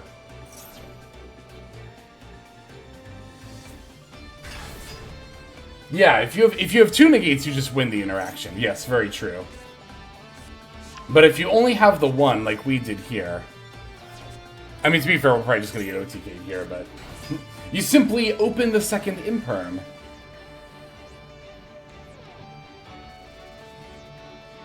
You know, the other reason to play at DL Max is to get to hear the sweet music, too. I mean, really, there's only so often you can listen to this in client, right? No.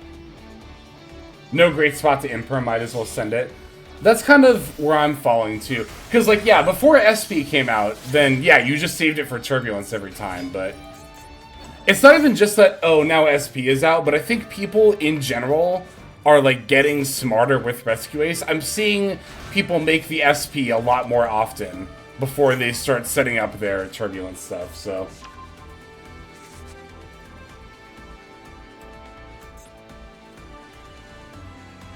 I agree, World's music is always good.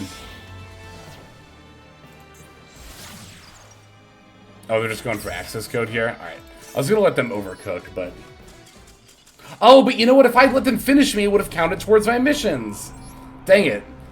And they were about to do it, too. That's why I was right to not concede. How many more duels do we need to play? That's the other reason to keep playing at max level.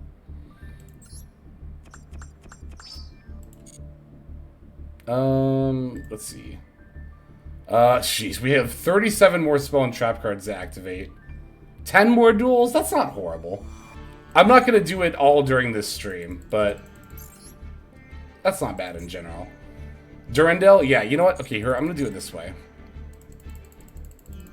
Let me edit the base deck. Because I think this still has the... yeah. So really, it's just a one-to-one swap. We're taking out Durandal and adding Continue. And then we'll copy the base deck.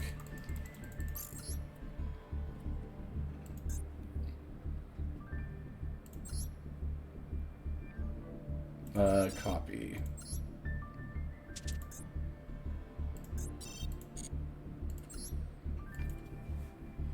100 gems is whatever. Yeah, but it's like, I just want practice with this deck anyway, so it's like, no reason not to go for the missions, right? It's like, ranked ladder will always be there to get more gems for ranking up as well. Whereas this is limited time. I agree that if you were, like, specifically going for gems, then yeah, the time to gem ratio, but it's like, I'm already gonna play Yu-Gi-Oh! Anyway, because I like it, it's fun. It's so easy to forget that sometimes, to be like, oh, well, is there actually a reason to do this? It's not very time efficient. Or like, oh, well, the most statistically... And I'm making fun of myself here. Like, I'm the one who's like, well, the statistical optimal way to do this is this and this and this. Why would you do it any other way? And it's like, because it's fun. It's like, oh yeah, that's an option too, isn't it? Like, sometimes we can play Yu-Gi-Oh! Just because we want to play a little Yu-Gi-Oh! Which again, it's something that I often forget as well. Like, sometimes when I do my whole, like, why would you ever concede? Just wait for them to play it out. And people are like, because I have a life and that takes time. And I'm like, oh yeah, that's a good point. That's valid.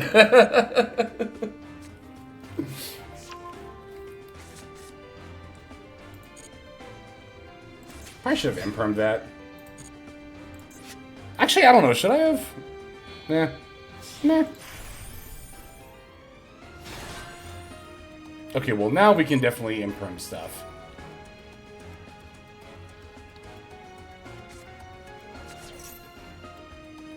A Rise Heart is if Era activated. Wait, how does a Rise Heart read?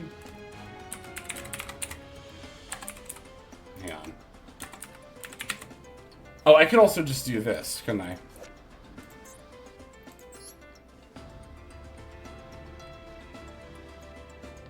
Was successfully activated. Okay, so we can just wait for Era.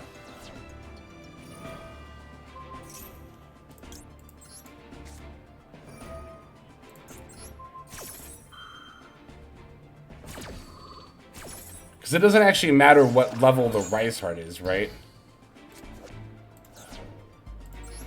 No, you just use... Oh, any Cashira monster. Yeah, it doesn't matter what level it is. Wait, huh? Oh, it activated, just didn't successfully resolve. The word successfully tripped me up. That's what it was. What's up, Morgana? Let me turn off follower only reveal for our Raiders. What's up, Morgana? Hope you are doing well and had fun today. This is not the most fun I've had today, but to be fair, we are already at Duelist level max. So, I'm not really too bothered having to play into this right now. Double deck lockdown.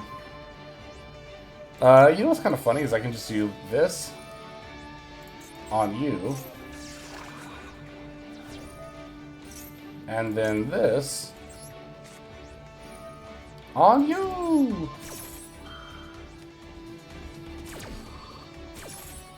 Let's play jank. We're on Vanquish ourselves, but how was your stream? I hope you had a good time, Morgana. For those who are not aware, Morgana is a cool cat. No pun, actually pun 100% intended. No, did I do the wrong, I shouted out the wrong person, no! Did I not? Or did I? No, I did 2 N's instead of 2 A's. That's my fault. But yes, definitely give Morgana a follow. And show that silly kitty. That's your alt? That's good. Yeah, I typed in Morgana. Oh, that's good. Do I actually have plays here? I don't think I do. I'm just gonna concede. Like I said, I'm already at D level max, so... It's Schwatevs. We actually just got there right before y'all came in. Just played Limbus Company. Very good gacha game. Hell yeah, I'm glad you had a good time. Chapter 6.5. Ooh. I'm not familiar with Limbus. I think I've seen advertisements for it around, but yeah, like I said, I'm glad you had a good time. Thank you for the raid. I super appreciate that. Alright, this hand is maybe not bad. It's gonna depend on Prosp. I'm not gonna shotgun Shifter because we have Max C in hand. So we'll just Prosp here and just not Shifter. 1, 2, 3, 4, 5, 6. Those are the 6 that I've been banishing for Prosp, and I haven't really had any issues with that so far, so.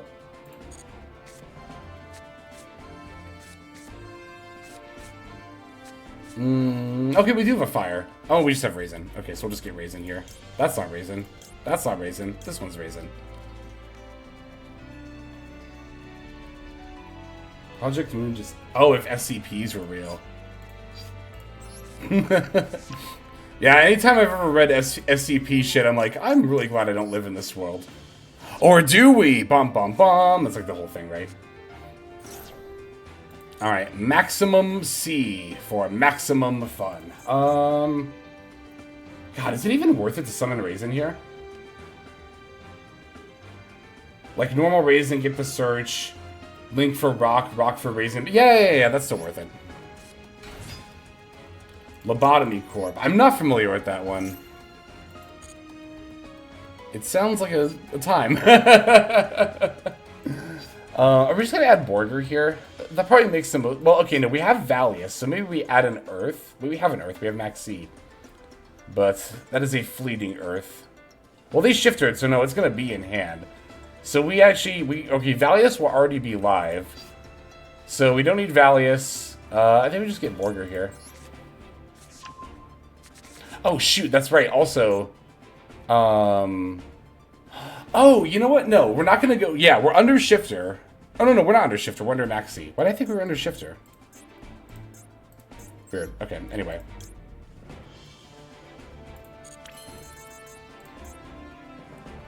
Bounce, and then... Yeah, that'll be worth it to have the Raisin for disruption on the opponent's turn to give them a draw here. To summon the rock.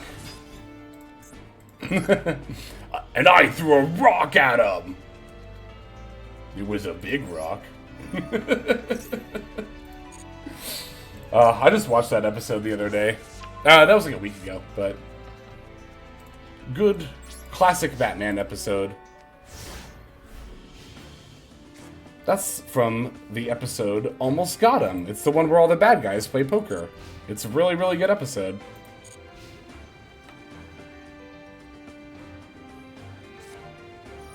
Aberesque. Interesting.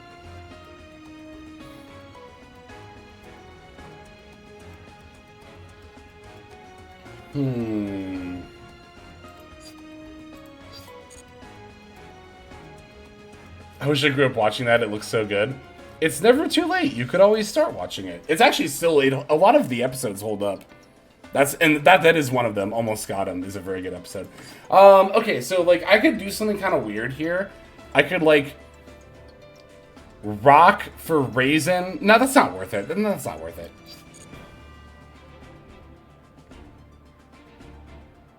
I'll just, Alright, well, we're definitely gonna...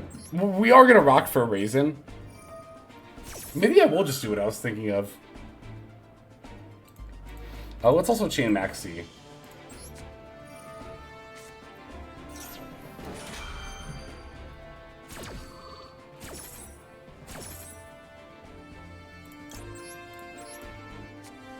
And then I think I'm gonna add an Earth here. So that way I can Valius if I need to.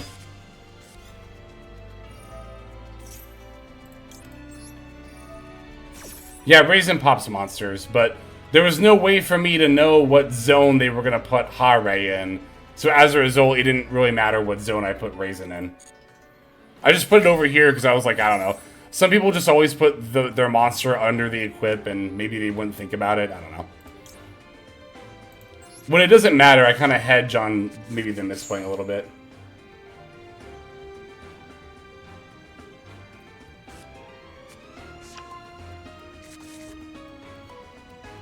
They add Fire Dance.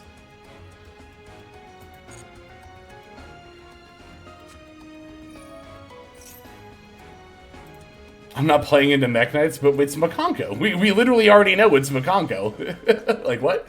Okay, Fire Dance.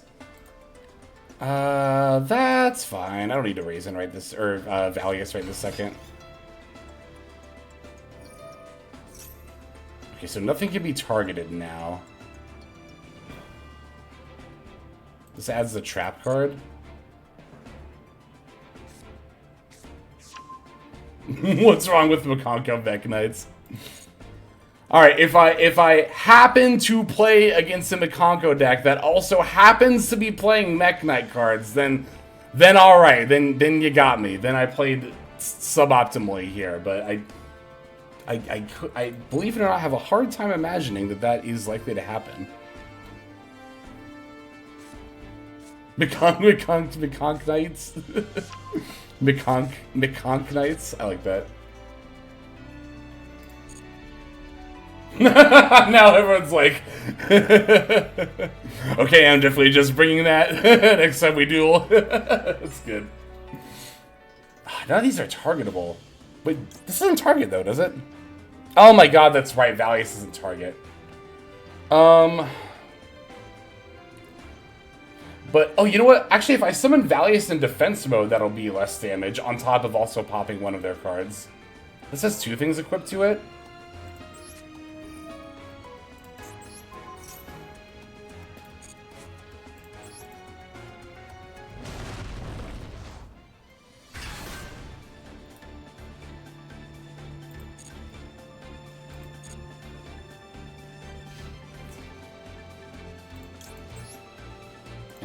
Destroy. Nobody tell me what. Is there another reason it can't be destroyed or something? Does Hare stop that?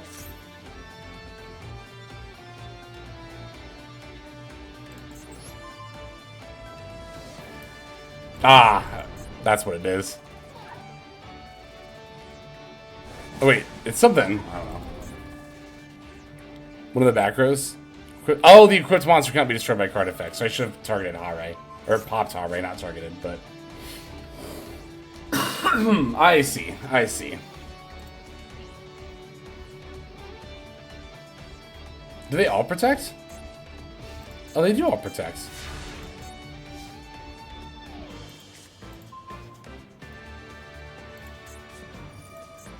Okay.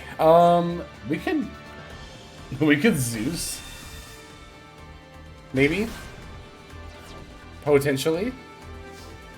Actually, we could pretty easily do that, couldn't we? We could very easily do that.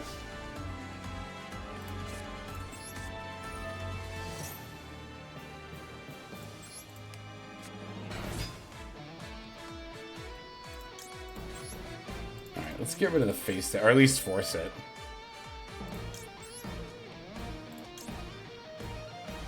I don't remember what they know I have Raisin, yeah. We'll just show them that. Spell card to take. That'd be fine here. So they take...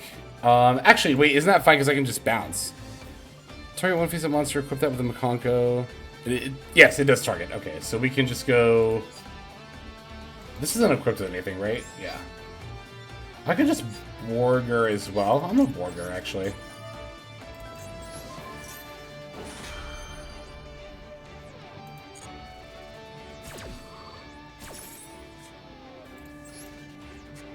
Can't really make Zeus level 6, but we can certainly... Oh, you know what? Let's activate this for sure.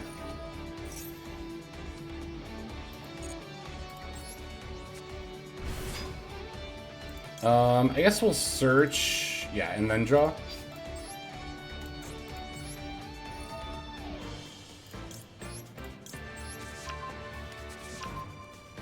Yeah, we can still Zeus him.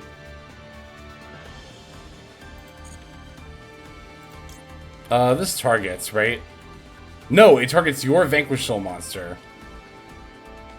Yeah, I think this might be the card to get for longer term plays, potentially. And then, yeah, let's draw.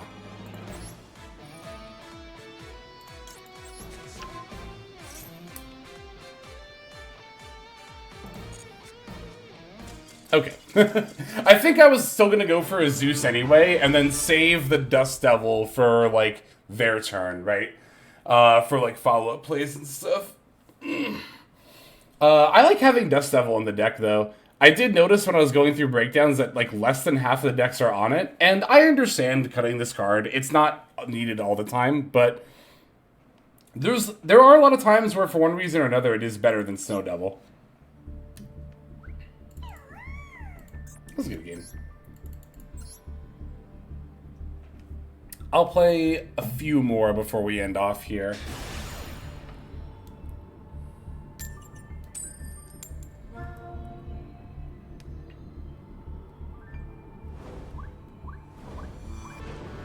Yeah, I saw that it didn't save. It's all good. A lot of the time I hit save instinctually, actually, because I'm so used to doing it for, like, when I'm getting games for videos, but I already have a bunch of replays saved for future videos at the moment. But good looking out. I do appreciate that, Skippy Goober. Good looking out. Alright, Fire King Island.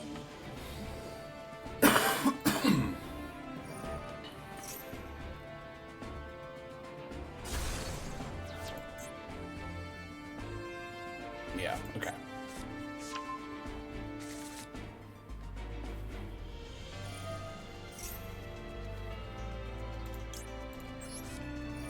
I kind of do want to try the Ulcanix build at some point. Ugh. Ugh. Brutal. That's brutal. Oh my god, that's so brutal when they have the gamma.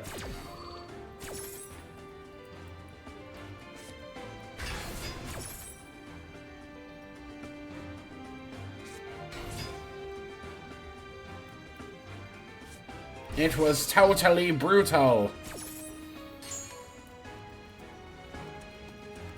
Insta-scoop? Yeah, I'm probably not gonna win this game. But let's, I wanna see what they make here.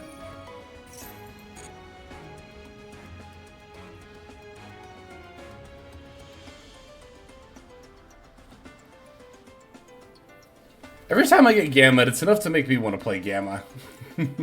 Not in this deck, of course, but other decks. Oh, but then you have all those games where, I mean, even opening Driver aside, it's like, there are so many games where you'll have Gamma and just kind of sits there and doesn't do anything all game. Especially if you go first.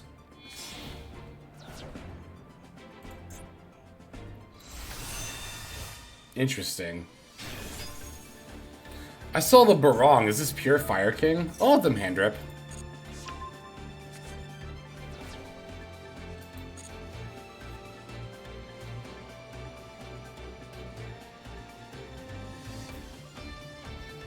Did a small sample with significantly less. Interesting. Do you have a percentage? Just out of curiosity. It's okay if you don't. I'm just again curious. Curious and curious. Yeah, I'll imprint that.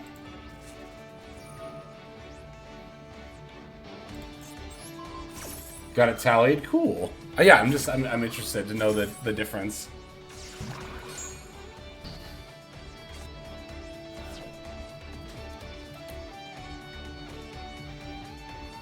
I wouldn't be surprised though. I mean, obviously, it's like you're adding another mini engine. Of course, it's gonna add more plays.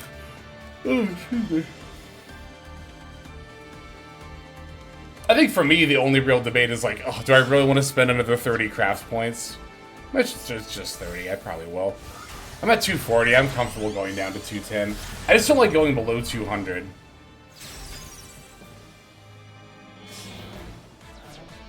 Actually, we do have that dual pass. When is that coming up? You can check after this game.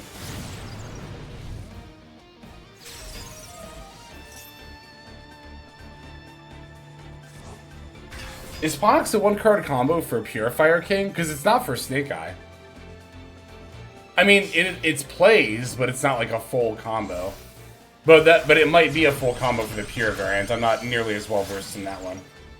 But I know for Fire King Snake Eye, the only full one-card combo they have is like Ash, which is that one. Dr. Madlove. Doesn't do a lot here. Oh, because that's banished. Wait,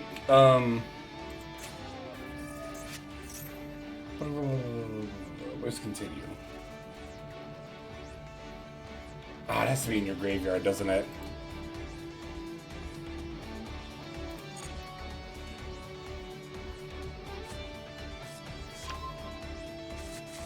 So yeah, Ulcanix is like one card plays. Yeah, also Ulcanix is one card plays, but it's not like a full combo for the Snake Eye variant.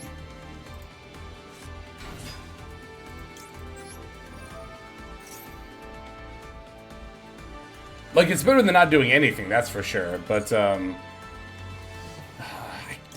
I guess I'll Dust Devil. Yeah, I'll just get Dust Devil here.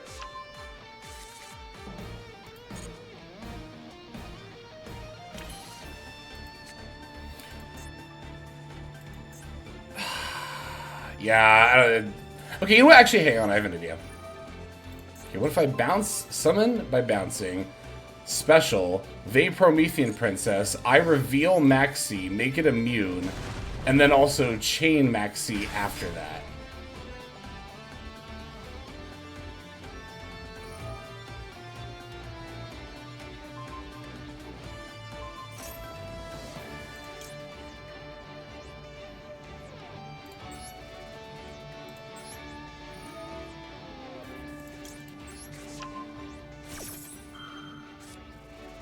Fire King in on our Varta. Right, I know you can do all that, but that does not also set up Flamberge with IP and all that stuff. That's what I mean when I say it's not a full... I'm thinking in terms of a Fire King Snake Eye combo. When I think of the full combo, I'm thinking of, like, you know, ending on basically the Snake Eye stuff, too. And yeah, I mean, again, I'm not saying that what Ulcanix sets up by itself is bad, but it's not like everything that Ash, for example, would set up by itself. Unless it is, and I'm just not aware of that. If it is, I'd be very... if it is, I'd be very interested in knowing that. Oh yeah, okay, so you can't access the Snake Eye line. But yeah, no, I'm not trying to discredit the Fire King inboard, but I guess that's what I mean when I say, like, full combo. I'm very Snake Eye brained when it comes to Fire King. Not that I disrespect it as its own archetype. It is a very solid deck in its own right, but I guess that's just always the variant I'm assuming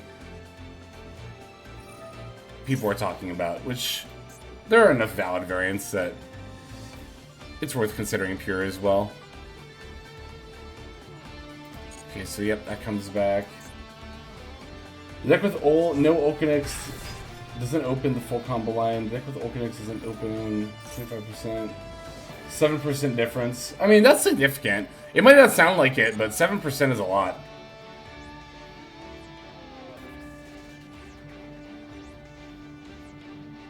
I think that is noteworthy.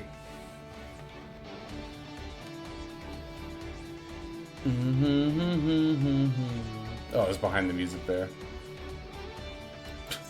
I thought I was on beat, or not beat. I know nothing about music. I like, oh my god, wait, that's actually under 3K.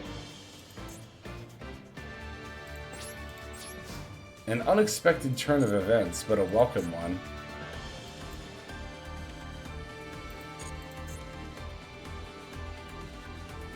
Yeah, because now we don't have to destroy this or leave it alone or whatever, you know? Because this will proc off battle, right? If this card is destroyed and sent to the graveyard. So if I had battled into that, I think that would have procced.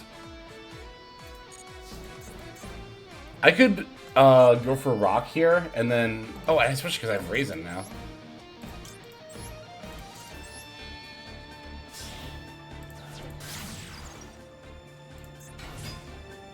Do I want to add back Valius or just summon Raisin now?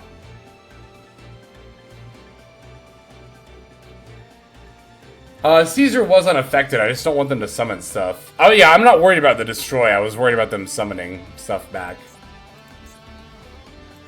Okay, Raisin or Valius? I think I'd go for Raisin here, right? So Raisin, and then I can add an Earth, because then when I Valius and bounce Raisin... Yeah. We'll do it that way.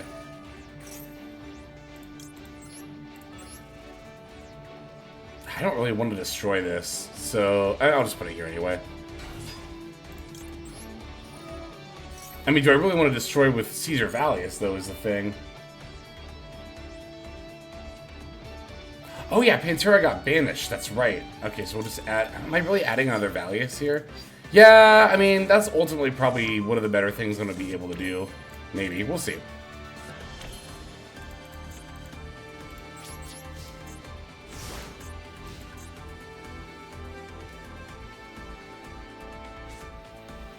I could also always pop the island as the one card later when they don't have good stuff that wants to get popped, which may or may not happen. We'll see. Okay, that adds back. That's fine. I could also special Mad Love and turn 2 of their things face down, potentially. That is also a possibility here. Oh, that's right. I was always going to get Pantera back anyway. But then they can still hand it with Omega. So maybe getting another Earth was right for that reason?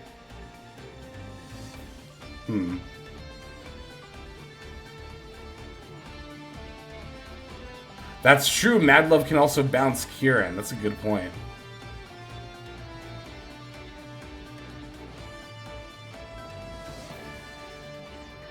Got a replay from Akari. I think we're gonna, after this duel, we'll watch that, and then that's how we'll finish off.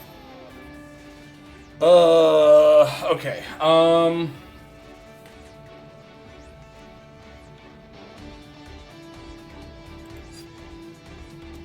I think I got a Chain Valius here.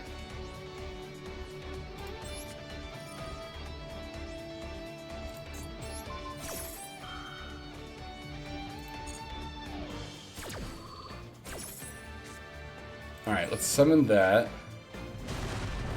Messed up my submission for Fire King Trevor. Oh, it's all good. Yeah, I'll check those out for sure. That'll be, of course, be later this week when we do... Actually, so here's what you should do. I know I always say, like, don't submit the same game, but in your case, do it, because, like, just resubmit with your correct player ID, because I only look through the past week, and I checked that on Sunday. I don't think I'm going to remember 3 days from now that, like, you edited that message. So definitely, I would do that now. Or I would just submit a new one. In your case, that is okay with me. Promethean Princess... What are they targeted Valius, right? So we can just do this. I mean, I don't get my pop here, but it's fine.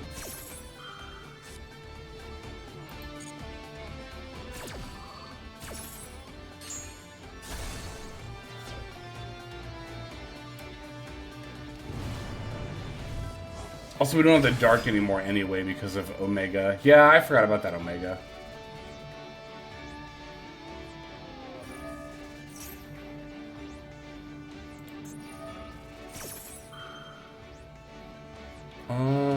Okay.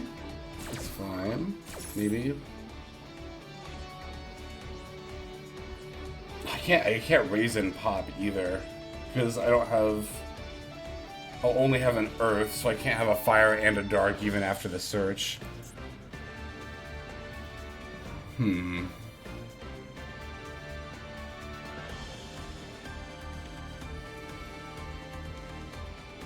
Yeah, I forgot to factor in Omega during my last turn. I should have done that. Oh well. Too late now. So I think we special Dust Devil and turn 2 things face down. Special, then Dust Devil, rather. I should have summoned Valius in defense mode. See, that's another thing where I find myself often misplaying, is that I don't have the monster in the optimal battle position for Dust Devil, because I forget to factor that in. That's such a small thing, but it is important. Like, if you're going to plan on using this card, then you should put the monster in the opposite of the position you want it to be in. So, like, Valius I would much rather have in defense mode now, so I can Dust Devil, turn it to attack mode, and then it'll be at 3k. Yeah, you know what I mean.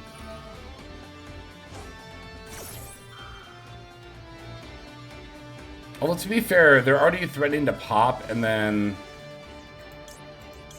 I'm just gonna concede, fuck it. Fuck it. We'll just concede.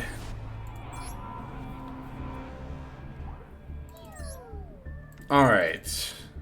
We're gonna watch Akari's replay, and then that's gonna be it. So don't submit another replay. I'm gonna warn you right now. Do not submit a replay, because I am only planning on watching this one before ending. But if you have the points, we can always watch yours another time, such as on Saturday.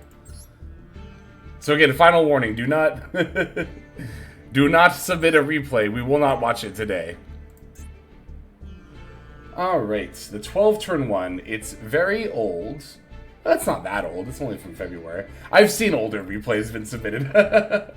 But yeah, let's see what we got here. Oh yeah, it's Sprite, so I'm already into this. We got Runic Sprite here.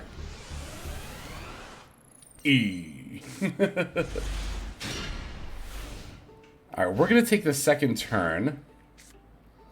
It's a Runic Mirror. Oh, we'll have to see how this ends up going. Alright, depending on what kind of Runic deck they're on, is going to depend, I think, whether we have... Oh my god, it is a Runic Sprite Mirror. Wow. Was not expecting that.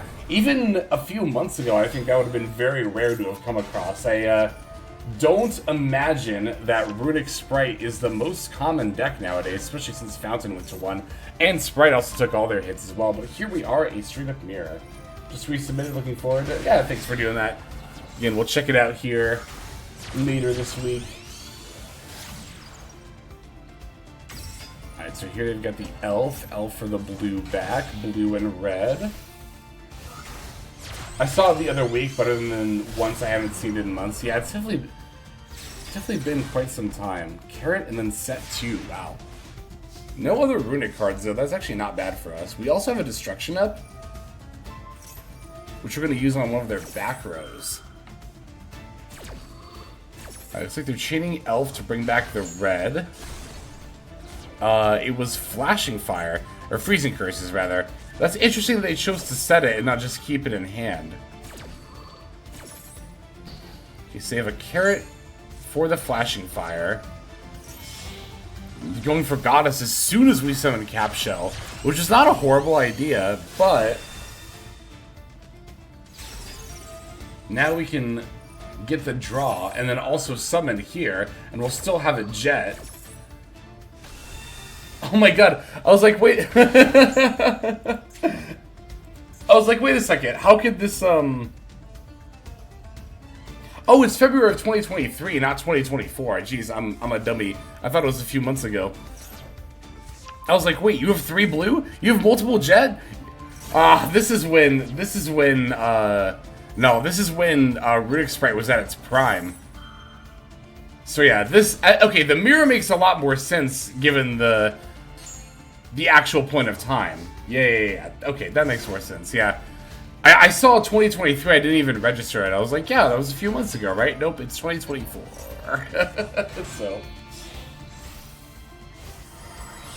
Okay, so now it's their move. They're going for another Gigantic, but they're still locked out of their battle phase. So we're not going to die to them this turn. What deck do you play? We were playing Vanquish Soul. We've been playing Vanquish Soul the past couple of days, actually.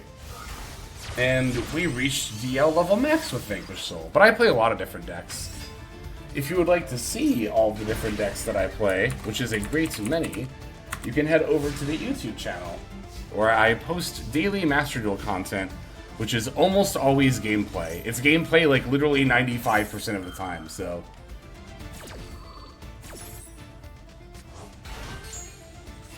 As much as I love the Sprite and want them at 3, I find it satisfying the main deck names are at 2. I understand that, yeah. I mean, I still want Blue and Jet back to 3. But I understand. Well, honestly, even more than those two, I want Nimble Beaver back to 3. If Nimble Beaver goes back to 3, we can actually play Sprite as a pure deck again.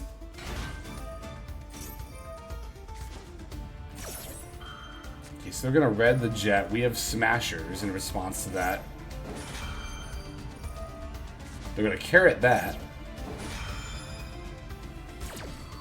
Yeah, Runic Sprite mirrors back in the day were something. Actually, it was this. How many copies was Fountain at? Fountain looks like it was at 2 at the time. Okay. Yeah, because this was after all the Runic stuff. Well, I don't know. Tip's at 3. Maybe everything's at 3. Did we burn through 2 Fountains already? 1. No, okay. Just got it. Okay.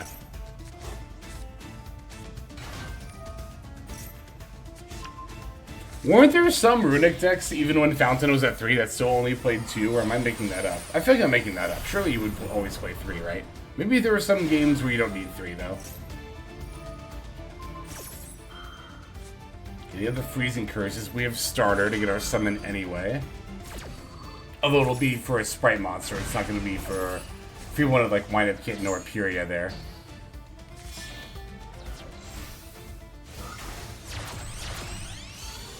Alright, we're whittling away at each other's decks all the while as well. That's another thing about this mirror match that can be a little wild sometimes, is that, like, you know, you have all these, like, back and forth onboard interactions between the Sprite monsters and the Runic spells, then it's like, oh yeah, I'm decked out too. Game is way better without Runic and Stun. Runic gets a bad rap. I think Runic is a very, very cool archetype. I've said it a million times. I don't even like playing Runic. As some of you saw on stream, I think a week and a half, 2 weeks ago. I think Runic is really boring to play, but conceptually, I think Runic is very, very cool.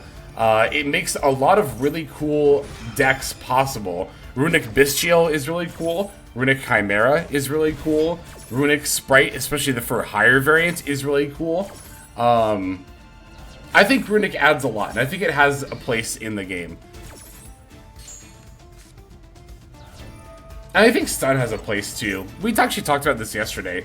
I don't like playing against stun, but stun absolutely contributes to the diversity of the game. If you like diversity, if you like it when a lot of different decks are good, then you want stun to be in the meta, because stun is a contributing factor towards that. Runic Valmonica? I'm sure, I don't know. I don't know enough about Valmonica, but I wouldn't be surprised. You can combine Runic with a lot of stuff. And there's a lot of stuff that would have a hard time being viable without Runic. Naturia for hire, as mentioned.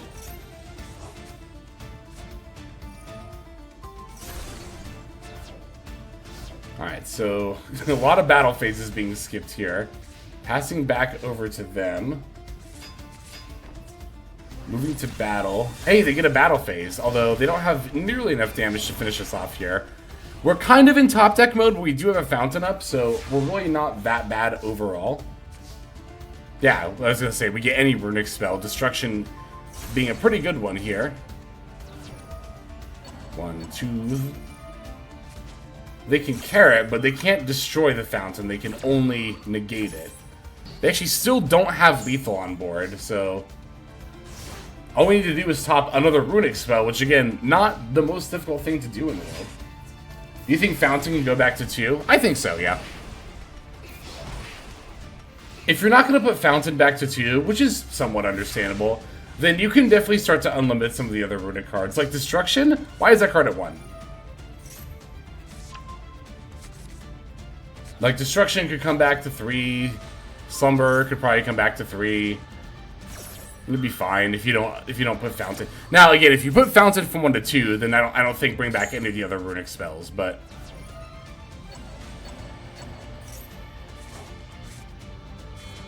Again, I understand why people don't like when runic is used to support stun, but... I don't think that should disregard the fact that runic lifts up a lot of other archetypes.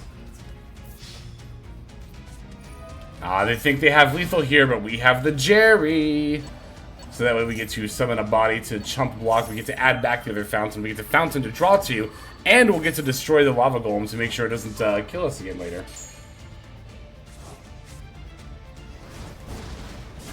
No, yeah, make no mistake. Here's the thing about fountain getting hit too. People are like, oh, they hit fountain because of sun.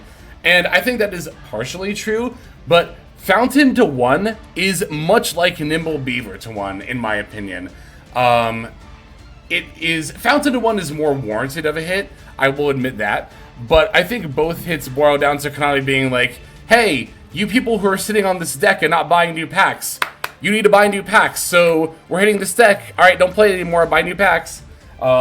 Make no mistake. That is, I think, one of the primary reasons why fountain was limited.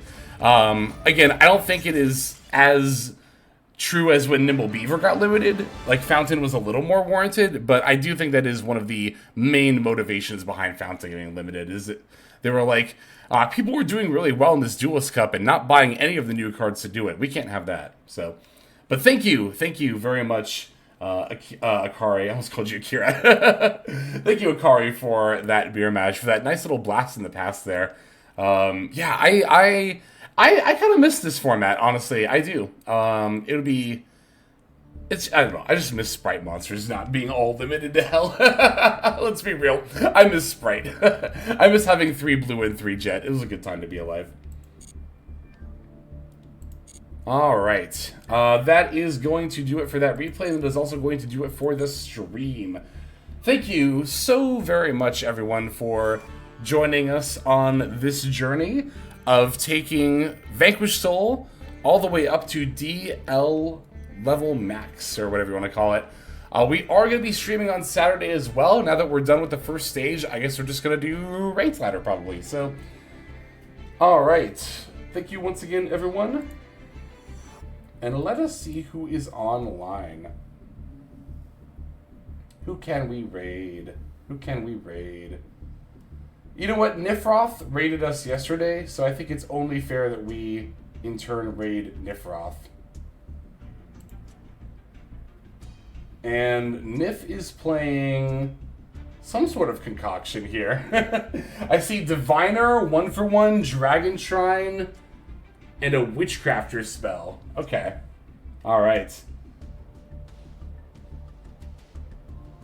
Rating in 1... Okay, so we gotta wait 1 minute here. This has been going at it for a bit, hopefully. Hopefully they're not just about to end here at 6 hours, but... Alright, thanks everyone again for hanging out. I'm just gonna start the raid now, and I will see you next time. Bye.